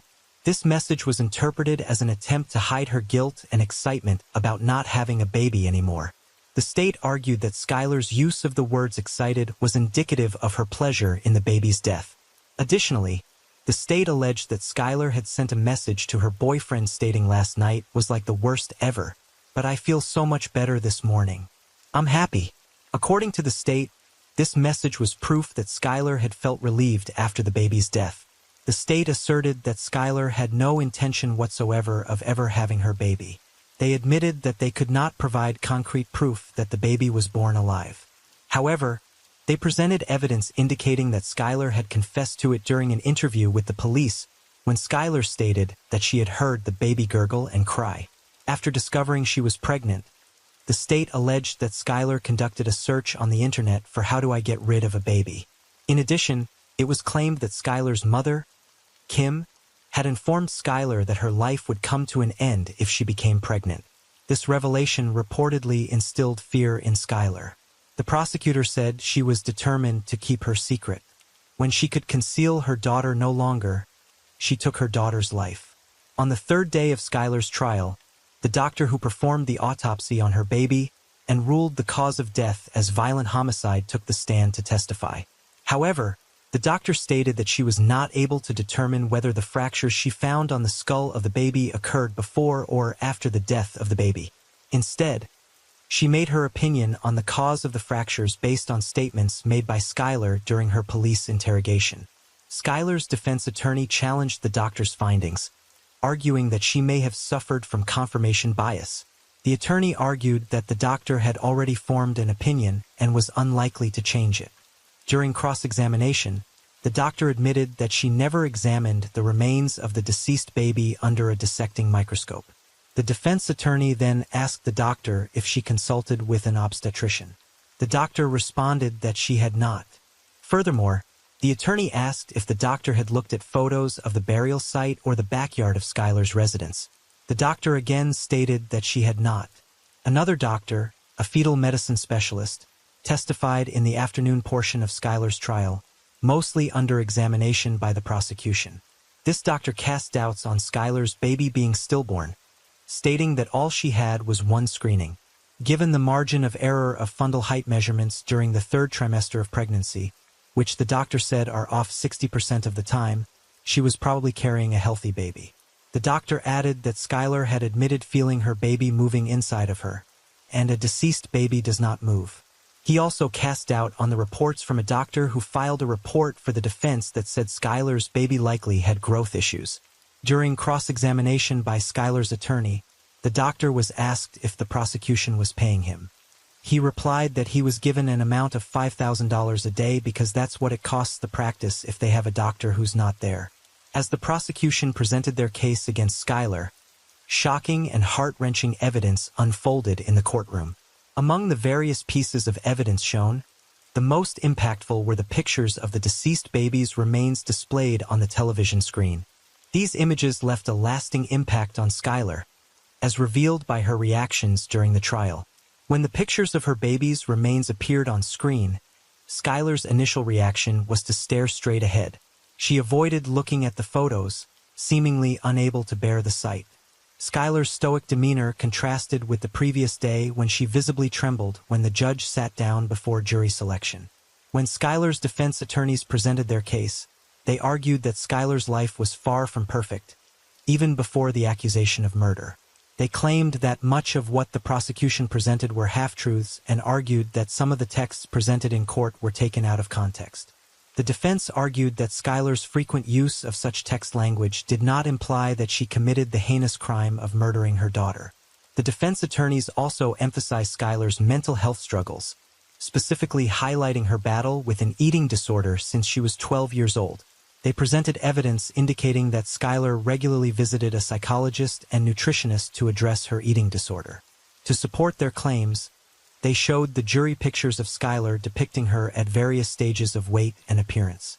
These pictures included images of her looking rail-thin, as well as those where she appeared slightly heavier.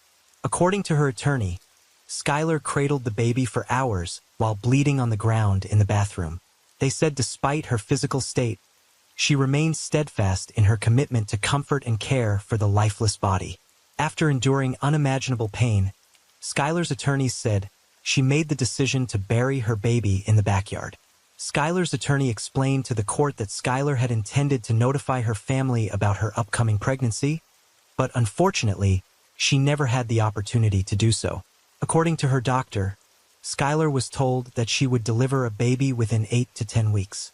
As a result, she assumed she would have enough time to attend the prom and graduate high school before addressing the situation with her mother, whom she knew would not be supportive. During the defense turn, an obstetrician testified that the baby was stillborn.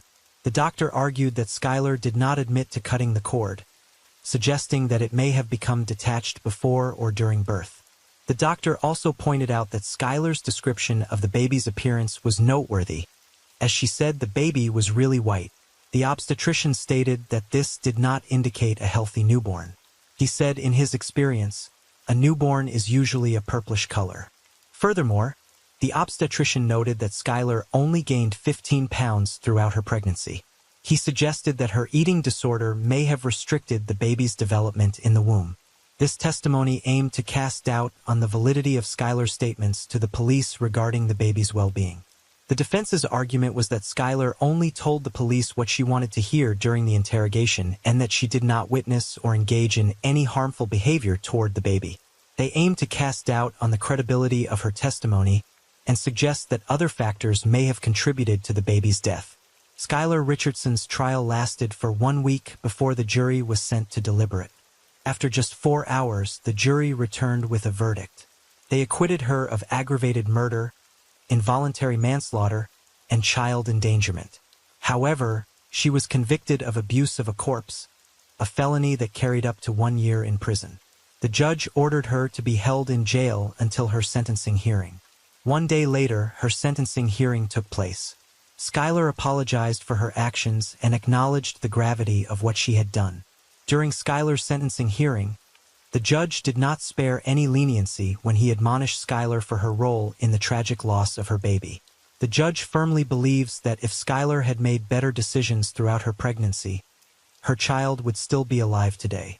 The judge's admonishment was stern and unwavering. He expressed his disappointment in Skylar's actions and made it clear that the choices she made had severe consequences. The judge emphasized that the decisions she made led to the death of her baby. After expressing his dissatisfaction with Skylar's actions, the judge handed down a sentence of 3 years probation for abuse of a corpse. This sentence served as a reminder that Skylar's actions were morally reprehensible and against the law. In November 2020, a judge granted a request from Skylar's attorneys to terminate her probation 2 years early. During the hearing, Skylar expressed her desire to return to a normal life and stated that she no longer required the supervision of a probation officer. The judge acknowledged her progress and agreed that there was no longer a need for the probation department's resources to be invested in her case. The judge emphasized that a sentence of probation is not designed solely as punishment or rehabilitation. Instead, it provides an opportunity for individuals to demonstrate why they should not be sentenced to prison. Since her acquittal, Skylar has taken full advantage of this opportunity. She has completed 2 semesters in college and has been working part-time at the law firm that represented her. Despite being acquitted, Skylar has faced challenges in finding additional employment. According to her attorneys, she has been rejected from various job opportunities due to her probationary status. Despite these setbacks, Skylar remains determined to pursue her career goals. She has expressed interest in attending law school and becoming a public defender.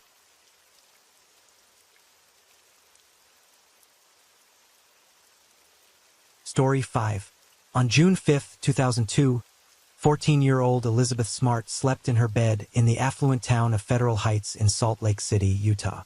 Elizabeth and her sister, Mary Catherine, shared a bedroom at the time. However, their peaceful slumber would soon be shattered. As the night progressed, a soft-spoken man forced open a window in the girl's room armed with a knife. This intrusion awoke Mary Catherine, but she pretended to be asleep, hoping to protect her sister. The man then turned to Elizabeth and ordered her to be quiet or else he would harm her. Terrified, Elizabeth complied with his demands, putting shoes on before being taken outside the home. Meanwhile, Mary Catherine lay still, waiting for 2 hours before finally waking their parents, Ed and Lois Smart. She told them someone had taken Elizabeth, but her parents initially didn't believe her. Ed and Lois dismissed her claims, thinking that perhaps Mary Catherine was dreaming. However, as events unfolded, they took their daughter's story seriously. After inspecting Elizabeth and Mary Catherine's bedroom, Ed and Lois discovered a cut window screen confirming Mary Catherine's story. Worried about Elizabeth, Ed and Lois immediately contacted the authorities. The police arrived at the Smart family home and questioned Mary Catherine about the man who had abducted Elizabeth from their bedroom. Mary Catherine described the man as having dark hair and noticed dark hair on his arms and the backs of his hands. Despite speaking quietly to Elizabeth throughout the incident, Mary Catherine was still able to identify his voice as somehow familiar. However, she struggled to remember any specific circumstances she could have heard before.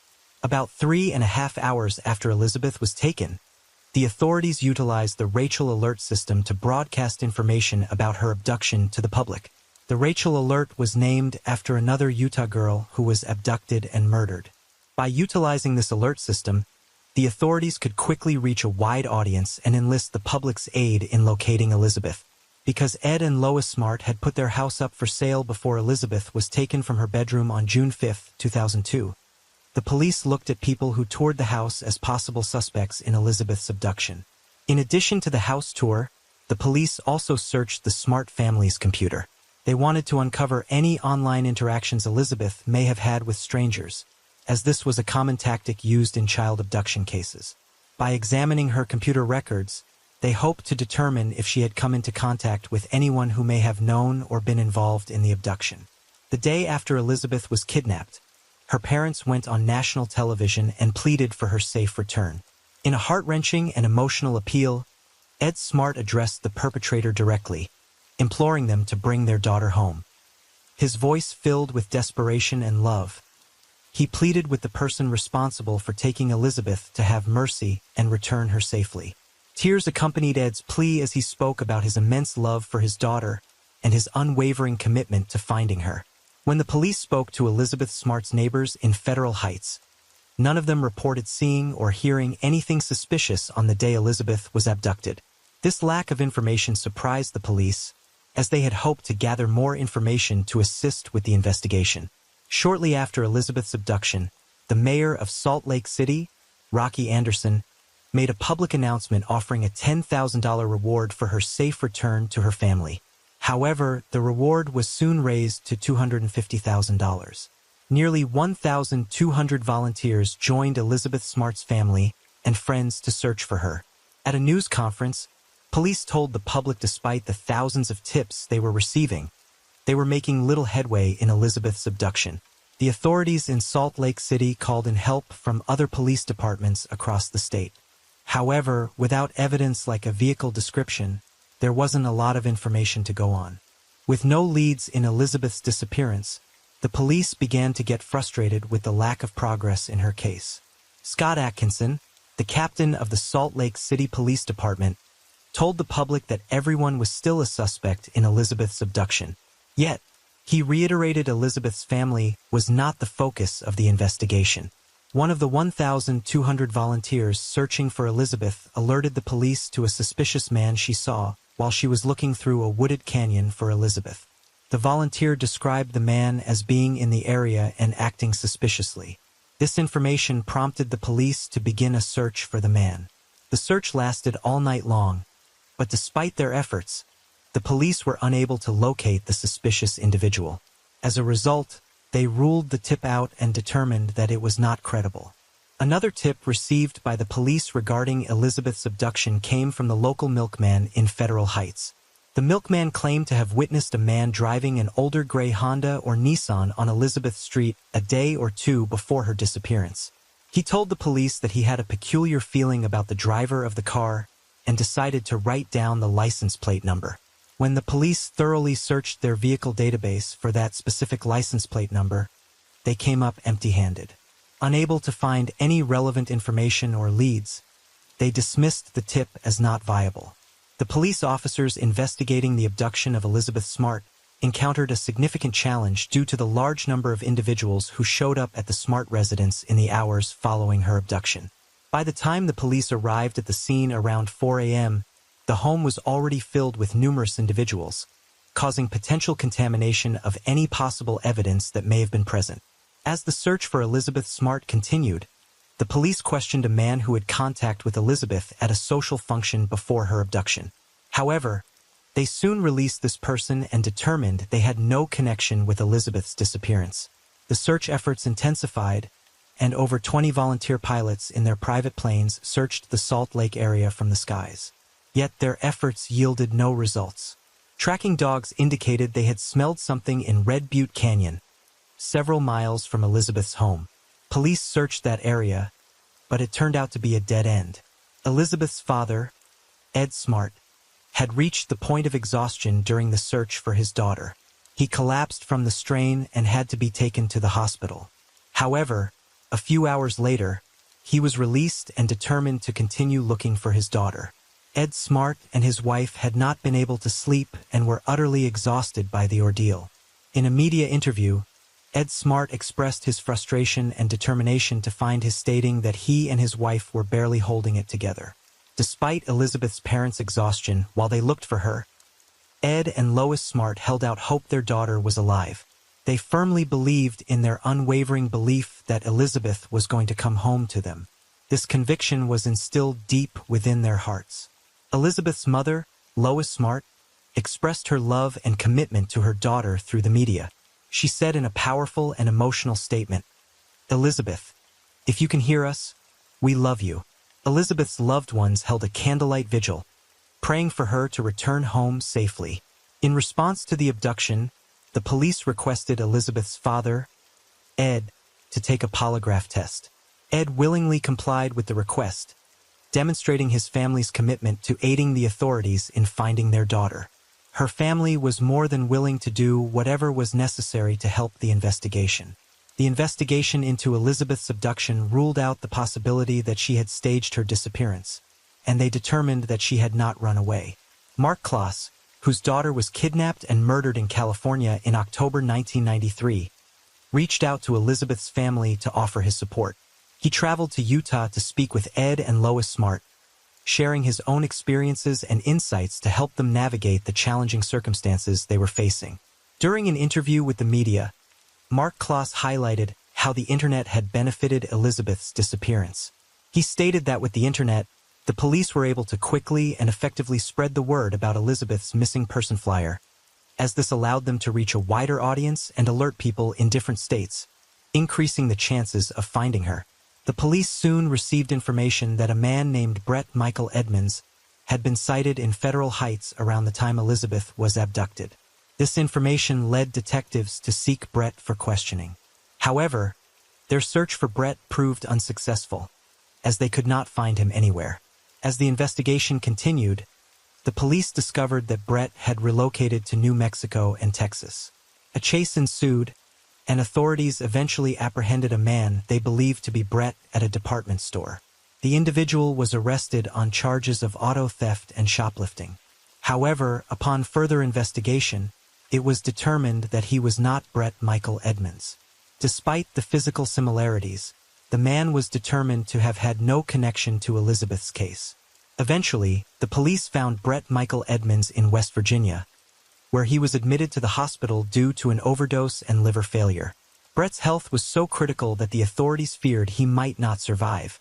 However, his condition allowed for the possibility of questioning him regarding Elizabeth's abduction.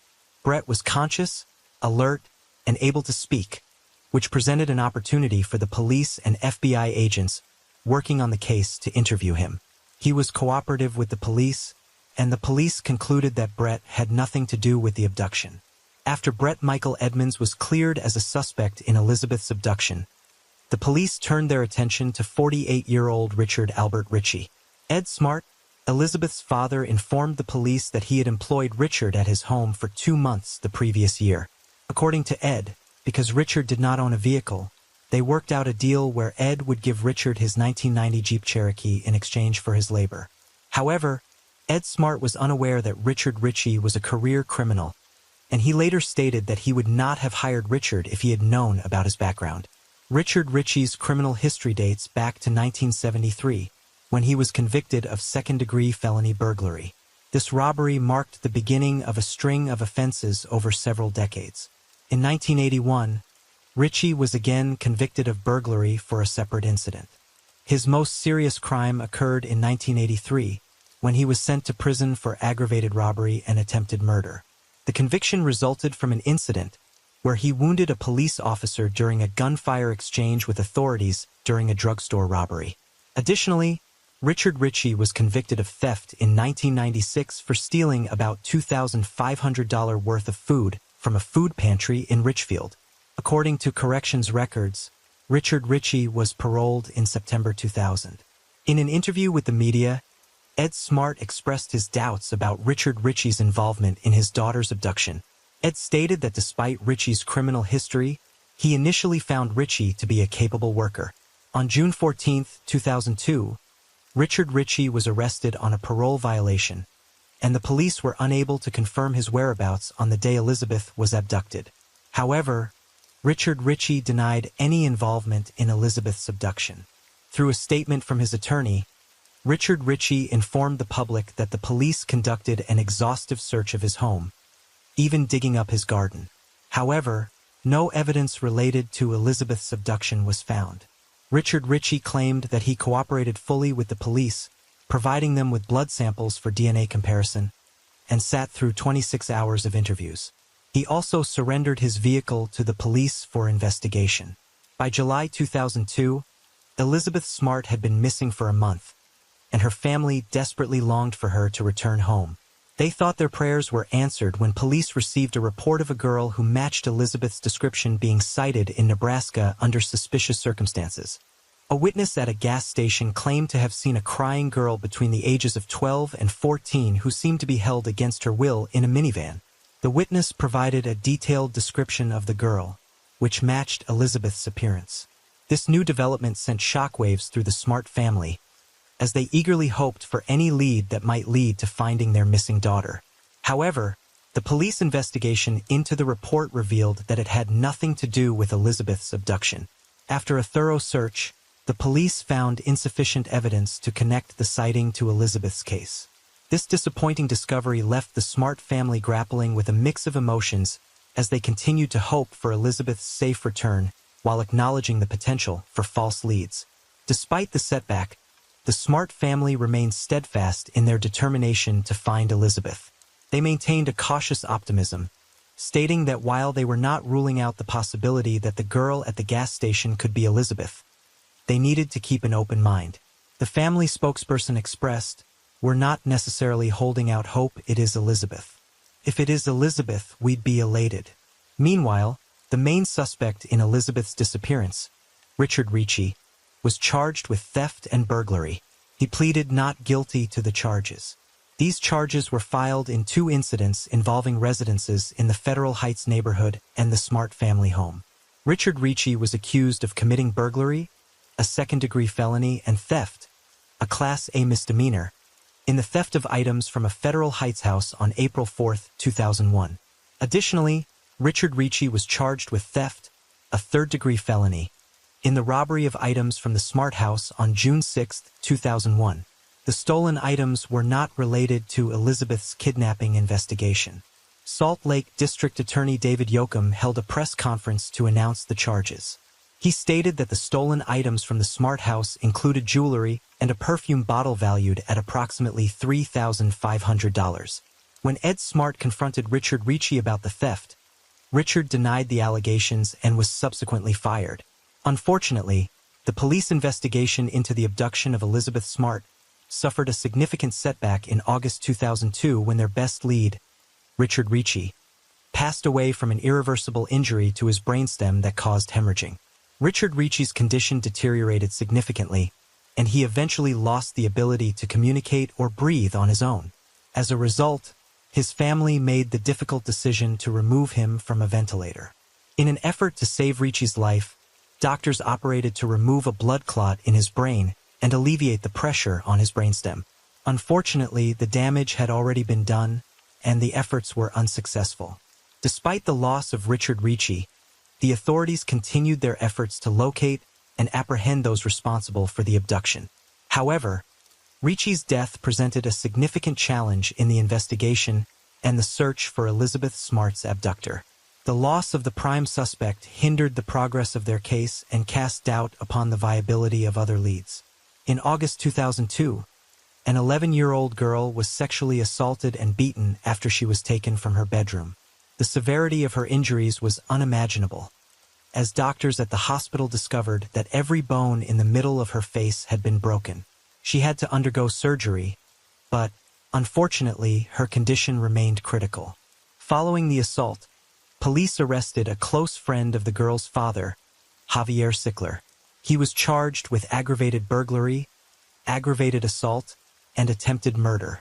According to Javier Sickler, he recalled knocking on the front door of the victim's home, but claimed that he blacked out afterward. However, despite the initial similarities with the abduction of Elizabeth Smart, the police determined that Javier Sickler had nothing to do with her kidnapping.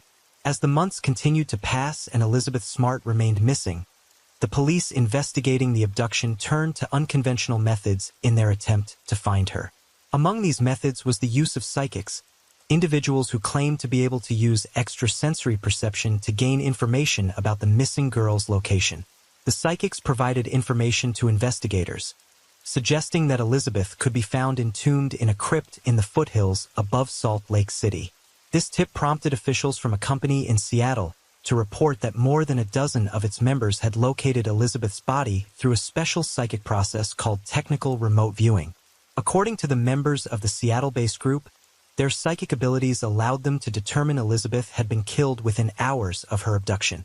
However, upon arriving at the designated tomb, the officers found no signs of Elizabeth's disappearance. In November 2002, a man by the name of Walter Kenneth Holloway was arrested and accused of extortion. Walter Holloway had contacted the Smart family and the Salt Lake Police Department, claiming to be the kidnapper of their daughter, Elizabeth. He demanded $3 million from Ed and Lois Smart for the safe return of their daughter, and threatened to harm Elizabeth if he did not receive the money. However, the police were able to track Holloway to South Carolina and determined that he had no involvement in the abduction. Ed Smart later stated that he was sickened by the extortion scheme and felt furious because it diverted the police's attention away from finding his daughter.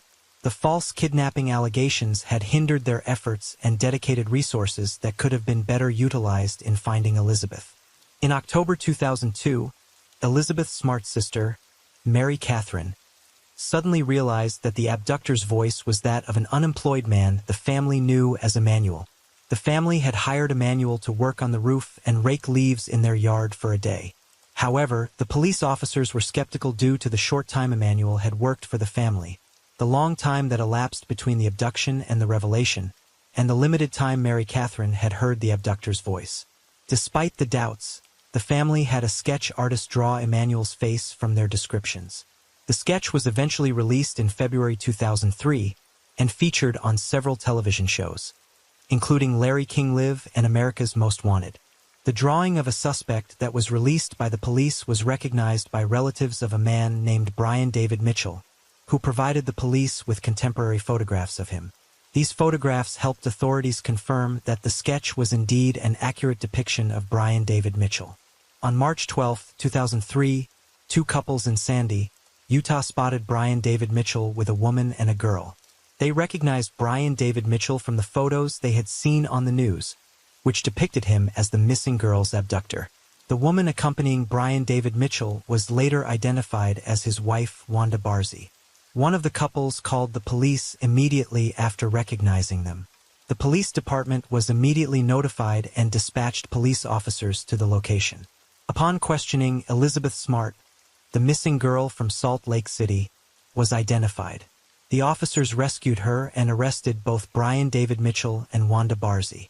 After Elizabeth was rescued, her testimony revealed a shocking account of her abduction, abuse, and captivity. Elizabeth was taken to an encampment outside of Salt Lake City when Brian David Mitchell took her out of her home. The camp consisted of a makeshift shelter surrounded by dense foliage to provide camouflage. Here she first met Wanda Barzee, Brian David Mitchell's wife, who would play a significant role in her captivity.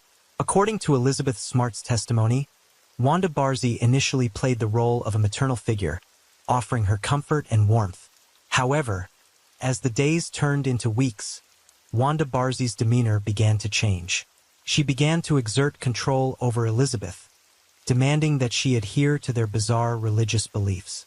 Wanda Barzee would force Elizabeth to pray, read scriptures, and participate in religious rituals. One of the most traumatic experiences Elizabeth faced during her captivity was being forced to marry Brian David Mitchell. Wanda Barzee threatened Elizabeth with physical harm if she did not comply with their demands. The wedding ceremony, which Mitchell described as a ceremony of eternal love, was a sham. It had no legal standing and served only as a symbol of Brian David Mitchell's control over Elizabeth. Following the forced marriage, Brian David Mitchell proceeded to assault Elizabeth.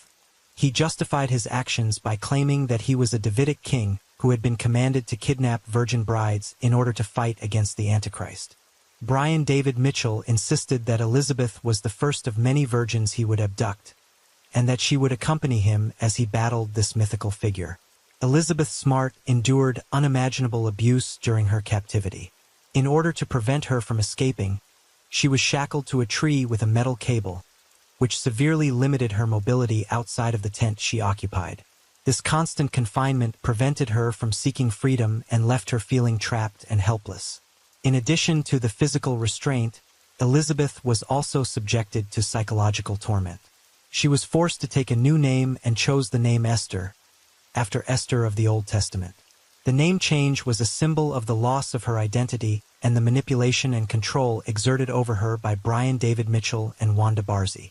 One of the most disturbing aspects of Elizabeth's captivity was the repeated sexual assault she survived at the hands of Brian David Mitchell. She was forced to endure these assaults multiple times a day, leaving her traumatized and fearful. In addition to sexual abuse, Elizabeth was made to look at explicit magazines, further exacerbating her trauma and degradation.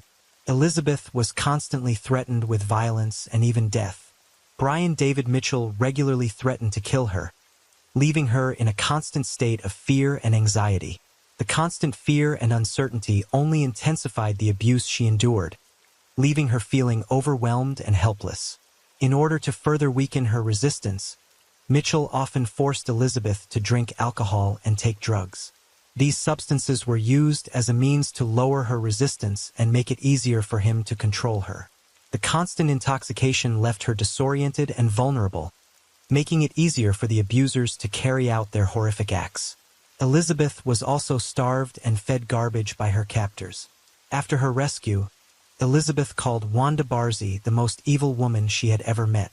After years of legal proceedings, Wanda Barzee pleaded guilty to all the charges stemming from Elizabeth's abduction and was sentenced to concurrent terms of 15 years in state and federal prison. In 2016, her federal imprisonment was terminated, and she was transferred from the Federal Medical Center Carswell in Fort Worth, Texas, to the Utah State Prison in Draper, Utah, to begin serving her state prison sentence. Elizabeth Smart protested the release of Wanda Barzee in September 2018, but Wanda Barzee was still let out. Elizabeth Smart, who by the time of Wanda Barzee's release was an advocate for child safety, stated that she believed Wanda Barzee still had the potential to harm others. She argued that Barzee had not demonstrated remorse for her actions or any signs of rehabilitation. Her protest garnered attention in the media and highlighted the ongoing concerns surrounding the release of convicted criminals. After a long legal battle that spanned several years, Brian David Mitchell was sentenced to life in prison for the kidnapping of Elizabeth Smart.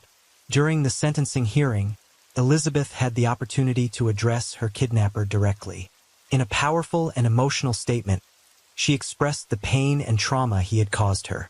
She told him that the 9 months she spent in captivity had taken away a part of her life that she could never regain. Despite this ordeal, Elizabeth showed remarkable resilience and determination. She assured her kidnapper that she would lead a good life despite the darkness he had brought into her life. Elizabeth's words reflected her strength and determination to overcome her challenges.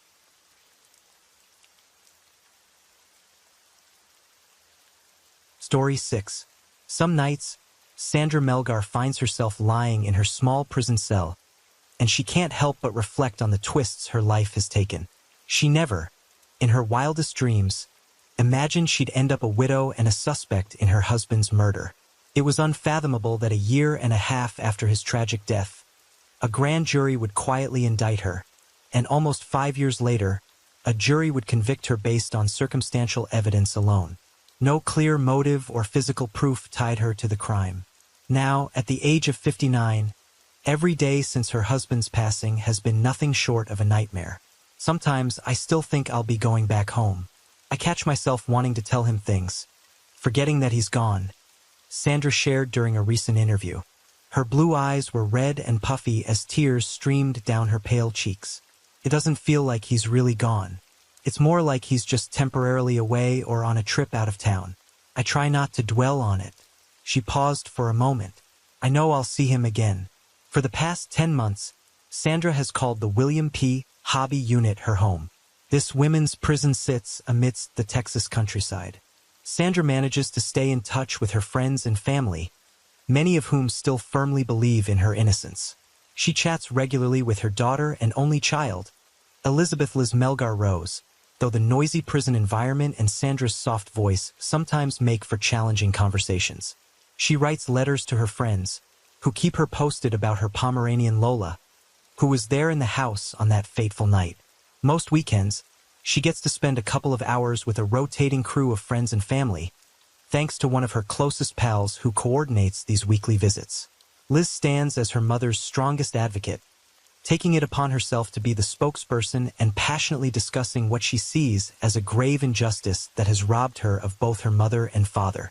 I've never seen my mom so shattered and devastated, and she's never been able to bounce back from that. She'll never be the same person. There's always going to be this void in her life. I can't put into words just how deeply this has affected her because it's been a monumental loss, Liz recently shared. Sandra grapples with the memories of that fateful night on December 23, 2012, the night her husband met his tragic end. Her inability to recall the events of that night has raised suspicions among investigators, who found it rather suspicious. Nevertheless, Sandra remains steadfast. She did not commit the crime. As Sandra lay in her prison cell, her thoughts often drifted back to the evening she and Jim had celebrated their 32nd wedding anniversary. On December 23, 2012, Sandra Melgar was startled awake by the incessant barking of their dogs. Her vision blurred as she struggled to orient herself in the dim room. Her body ached, and her head throbbed as she lay on the closet floor, hands and feet bound behind her back, her undergarments soiled. Sandra, who stands 5 feet 4 inches tall, tried to stretch out her legs and roll over to peek through a gap under her closet door, but her bindings and 2 hip replacements hampered her movement. Even if she could free herself, a chair blocked the door handle from the outside. In the bedroom closet, her husband of 32 years, Jim Melgar, lay lifeless, bearing 31 stab wounds to his hands and chest. The white walls were now stained with blood, and a gray telephone cord bound his feet. A medical examiner would later confirm that all of Jim's wounds were defensive, showing that he had fought valiantly against his attacker, rather than attempting to flee. One particularly brutal strike had nearly severed his right thumb, likely contributing to the extensive blood spatter in the closet and bedroom. The bedroom itself appeared to have been ransacked, with dresser drawers left in disarray and clothes, books, and pill bottles strewn about the floor. Sandra's black purse and red wallet had been rifled through, their contents scattered atop the blood-speckled white comforter. A small white medical stool at the foot of the bed bore bloodstains, suggesting it had been used as a makeshift surface for a knife. Nearby, a wooden chair's back was marred with scarlet drippings. In the partially filled jacuzzi bathtub, where Sandra and Jim had celebrated their 32nd wedding anniversary the previous evening, items bore witness to the tragic events. A white blouse, a green towel, and a silver chef knife with a 6-inch blade, stained with blood droplets in every crevice, revealed a chilling narrative. Police later identified this knife as the murder weapon. Just hours before this horrific night unfolded, Sandra and Jim had been celebrating their enduring love, marking their 32nd wedding anniversary with a dinner at their beloved Mexican restaurant. Their plan had been to continue their celebration in the jacuzzi, complete with candles, cocktails, strawberries, and whipped cream. Even after more than 3 decades together, Jim and Sandra remained deeply in love, as she would later convey to the authorities. Their journey had started during their senior year at Lamar High School, with Jim's unruly black hair and a somewhat awkward teenage mustache. He had been immediately smitten by the 17-year-old girl with blue eyes and blonde hair, seated in front of him in class. Initially, Sandra had resisted Jim's advances for weeks until she finally relented, agreeing to join him and a group of friends for ice skating. Little did she know that Jim had orchestrated the entire event. As she arrived, it was just Jim and his best friend, who mysteriously disappeared after her arrival. Jim's teenage charm and a penchant for corny jokes, later known as Jim jokes, eventually won her over. Sandra admired his humor, intelligence, and thoughtfulness, while Jim appreciated her intelligence, down-to-earth nature, and lack of pretentiousness. Soon, they became inseparable, and in 1980, 2 years after their high school graduation, they sealed their love with a courthouse wedding in downtown Houston. In the jacuzzi that night, on the anniversary of their union, Sandra and Jim reminisced about their shared history and dreamt of their future together. They talked about selling their home to embark on a world tour, visiting places like the Grand Canyon, Ireland, and witnessing the Northern Lights. Jim, just 5 months away from retiring as a computer programmer with the Houston Independent School District, envisioned buying a beachfront property where they could ultimately settle down after their adventures. As they spoke, they took turns giving each other massages, culminating their evening in a moment of intimacy. After 2 blissful hours in the jacuzzi, as Sandra would later recall, their dog's barking interrupted their peace. Jim, wrapping a towel around himself and slipping into Sandra's slippers, headed out of the bathroom to attend to the dogs. Little did she know that this would be the last time she would see her husband alive. When she awoke approximately 15 hours later, she found herself bound in her closet, hands and feet tied, her body sore, and her undergarments soiled. Jim was nowhere to be found, and once again, the dog's frantic barking pierced the silence. However, this time, voices inside her home accompanied the barking, prompting her to scream out in desperation. Herman Melgar stood outside his brother's house just past 4:30 in the afternoon, puzzled by the unanswered door. Jim had invited Herman and his family over for dinner, but now neither Jim nor Sandra were responding to calls or the front doorbell, which struck Herman as odd. Jim's black truck sat in the driveway, and Sandra's silver car was parked inside the open garage. Herman instructed his family to wait by the front door while he ventured to the backyard, glancing over the fence. Jim, always busy with home improvement projects, had a plastic tarp hanging from the pergola on the back porch, evidence of his recent work. Returning to the front yard, Herman decided to check the laundry room door inside the garage. If it remained locked, he thought they would leave. To his surprise, the door was unlocked, so he entered the house. The inside was dimly lit, gray and stuffy. All the blinds were drawn shut. The dogs barked and jumped around as Herman opened the front door, creating an eerie atmosphere that his daughter, Marissa, would later describe as unsettling. "There's just something not right," she would recall. It was then that they heard muffled screams. Herman rushed to the back of the house and discovered a large chair propped against the closet door in the bathroom. Inside, Sandra lay on the floor in a black satin nightgown, screaming for help. Herman and his wife, Maria, attempted to remove the tightly bound restraints around Sandra's arms and legs. Herman retrieved a pair of scissors from the bathroom, and Sandra kept asking, "Where's Jim? Where's Jim?" She had bruises on her arms, including a dark one on her left bicep. After freeing her, she went into the bedroom and found Jim's feet protruding from the closet. She checked for a pulse, though it was evident from his cold, pale, and naked body that he was deceased. Sandra covered him with a blue jacket, and Maria escorted her back to the bathroom. Sandra was in hysterics when paramedics arrived, making it difficult for her to communicate with Stephanie Roberts, the first paramedic on the scene. Roberts noted in her report that Sandra remained in a state of shock and had periods of crying, and that she had no sense of time and last recalls a time of about 1 a.m. this morning. She did not realize that it was evening time and approximately 15 hours had passed. Police documented the bruising on Sandra's hands and arms, along with a small scratch on her left thumb. There was no apparent blood on her. Sandra explained to the police that after Jim had gone to let the dogs in, she left the bathtub and entered her closet to get dressed. She told them, "The next thing I remember is waking up at an unknown time in the closet. And at one point, she screamed for help, but seemed to have fallen back asleep, possibly experiencing a seizure." Sandra's health was compromised by a series of medical conditions, including lupus, an autoimmune disease, rheumatoid arthritis, and grand mal seizures. Due to these seizures, she had resigned from her job as a licensed vocational nurse, believing that she could no longer perform her duties effectively. In the weeks leading up to Jim's murder, Sandra had experienced auras, which she described as a warning sign of an impending seizure.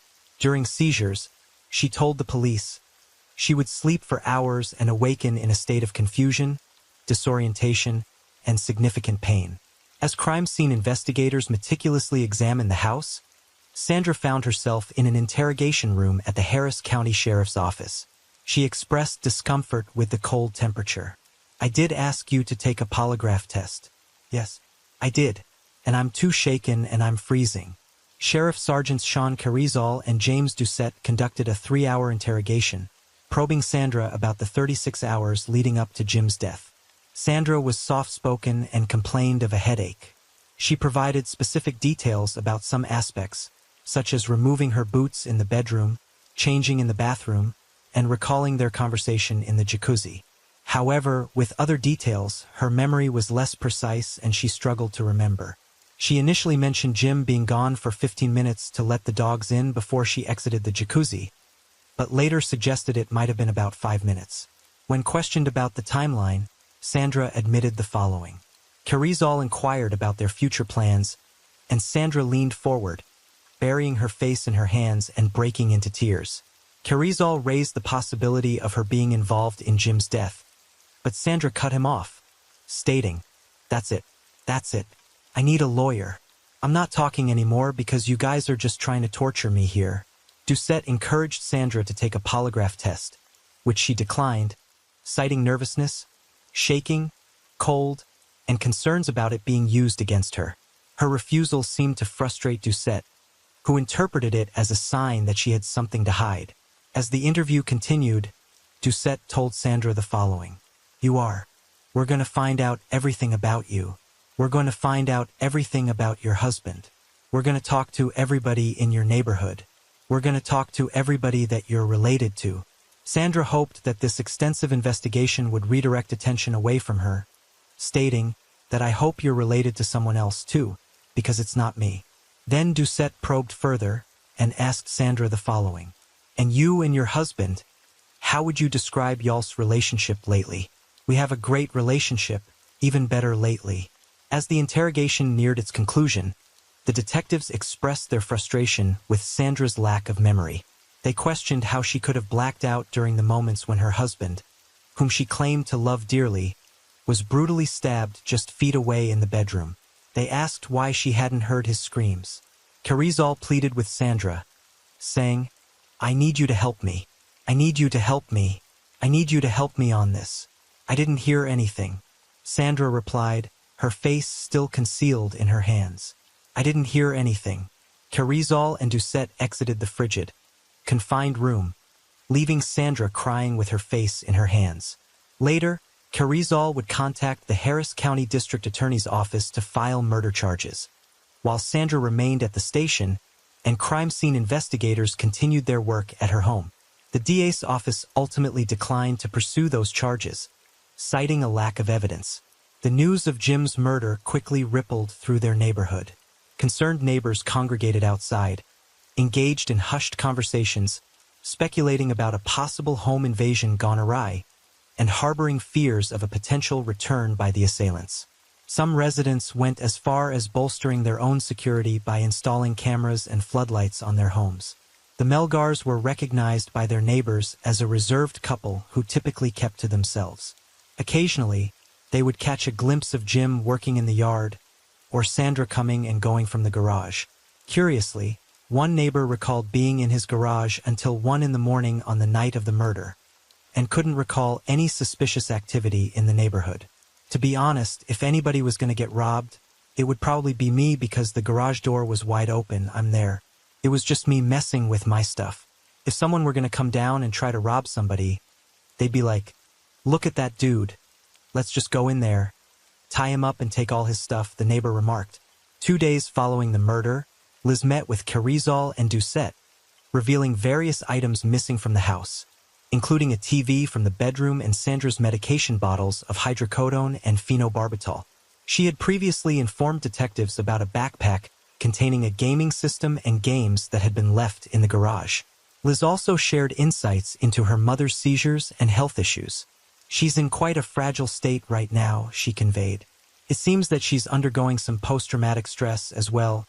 I mean, maybe something will be jogged in her memory later. It's hard to say." Unfortunately, no significant breakthroughs resulted from this information. Liz persisted with follow-up phone calls and mentioned damage to one of her parents' rental homes. Eventually, the authorities stopped responding to her inquiries, leaving both her and Sandra in the dark regarding the progress of the investigation.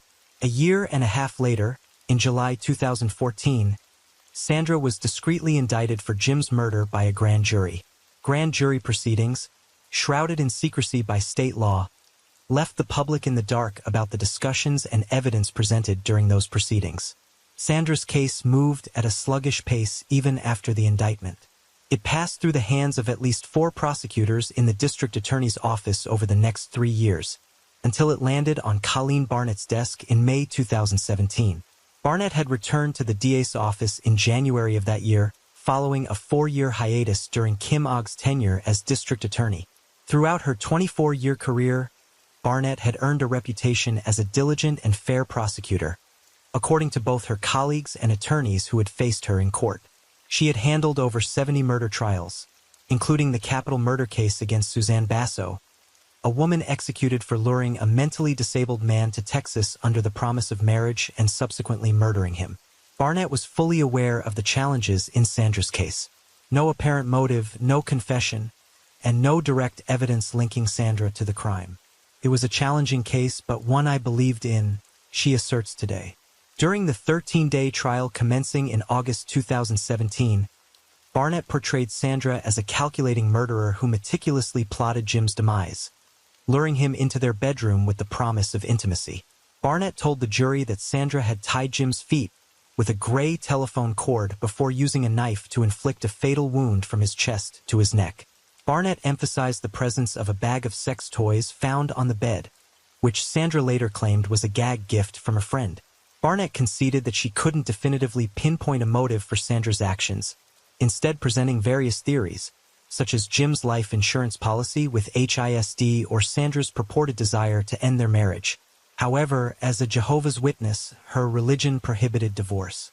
Sandra's attorney, George Mac Sechrist, a respected legal figure in his own right, painted a different picture of the seemingly frail woman seated at the defense table. Sechrist asserted that Sandra was a victim of investigators who had prematurely settled on a theory within 2 hours of arriving at the crime scene, an argument he supported with their initial attempt to file murder charges, while crime scene investigators were still processing her home. Sechrist highlighted the lack of physical evidence connecting Sandra to the crime, noting the absence of her blood at the scene and the absence of cuts on her hands. He proposed an alternative theory. Sandra had fallen prey to a home invasion, suffering a head injury and being bound in her closet, while intruders killed her husband. For the jurors, observing Barnett and Sechrist clash in the courtroom was akin to witnessing a heavyweight boxing match. As the attorneys sparred, Barnett delivered a significant blow, aided by Celestina Rossi, a blood spatter analyst and crime scene reconstructionist from the Montgomery County Sheriff's Office. Rossi testified that the crime scene did not align with a home invasion scenario, as there were no signs of forced entry. The bedroom dresser drawers remained undisturbed, and she pointed to a lit candle on Jim's nightstand as evidence that no struggle had taken place near the closet where Jim was killed.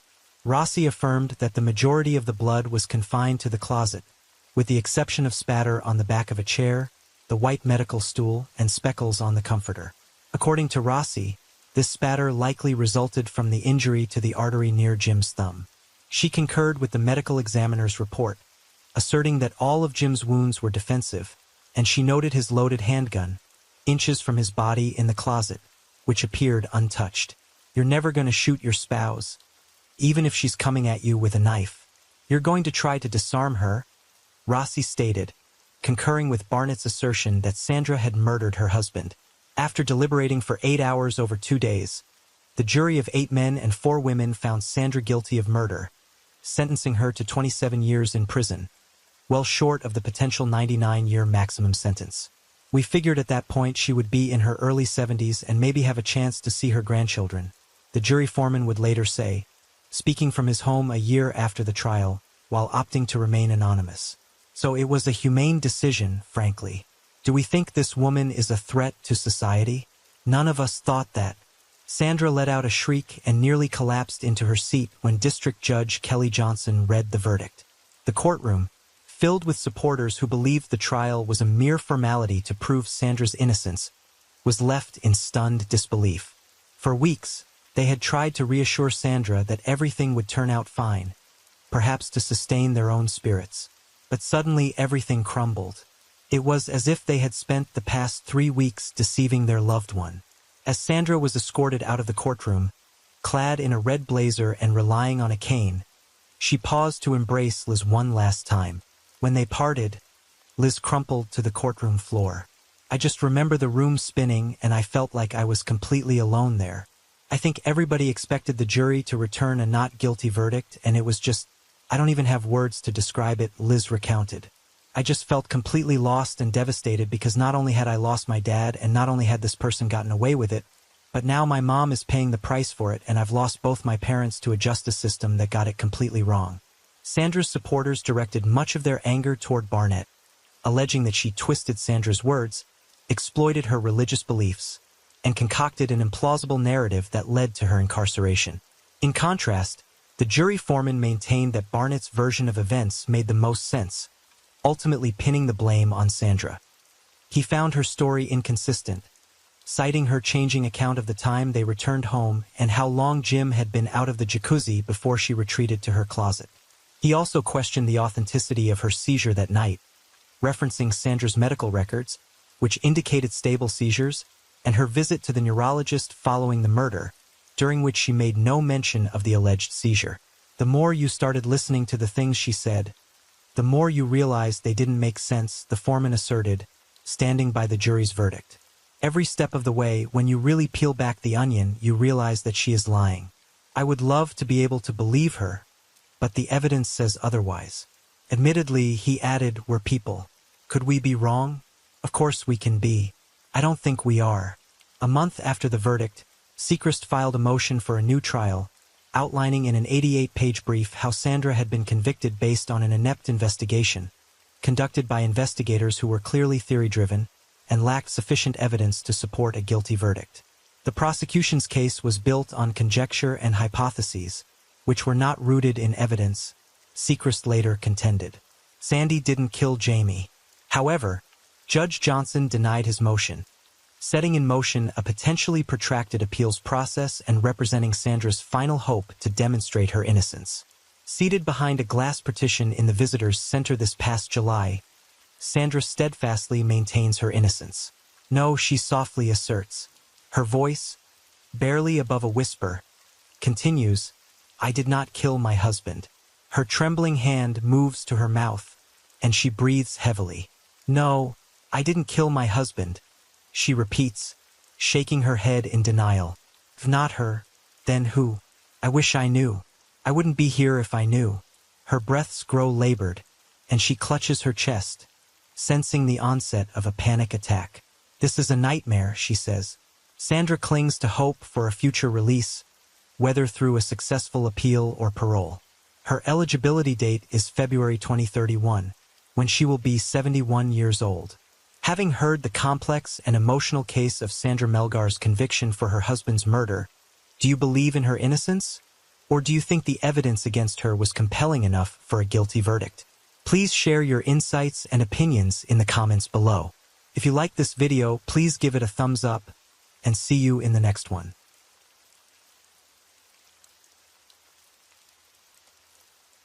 As the rain falls and the night deepens, thank you for being here with me at Radio Night Crime.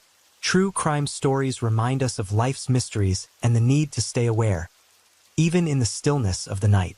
If you enjoyed tonight's story, don't forget to like, share, and subscribe. Let the sound of the rain lull you to sleep, and until next time, stay safe, stay curious, and let the night keep you company.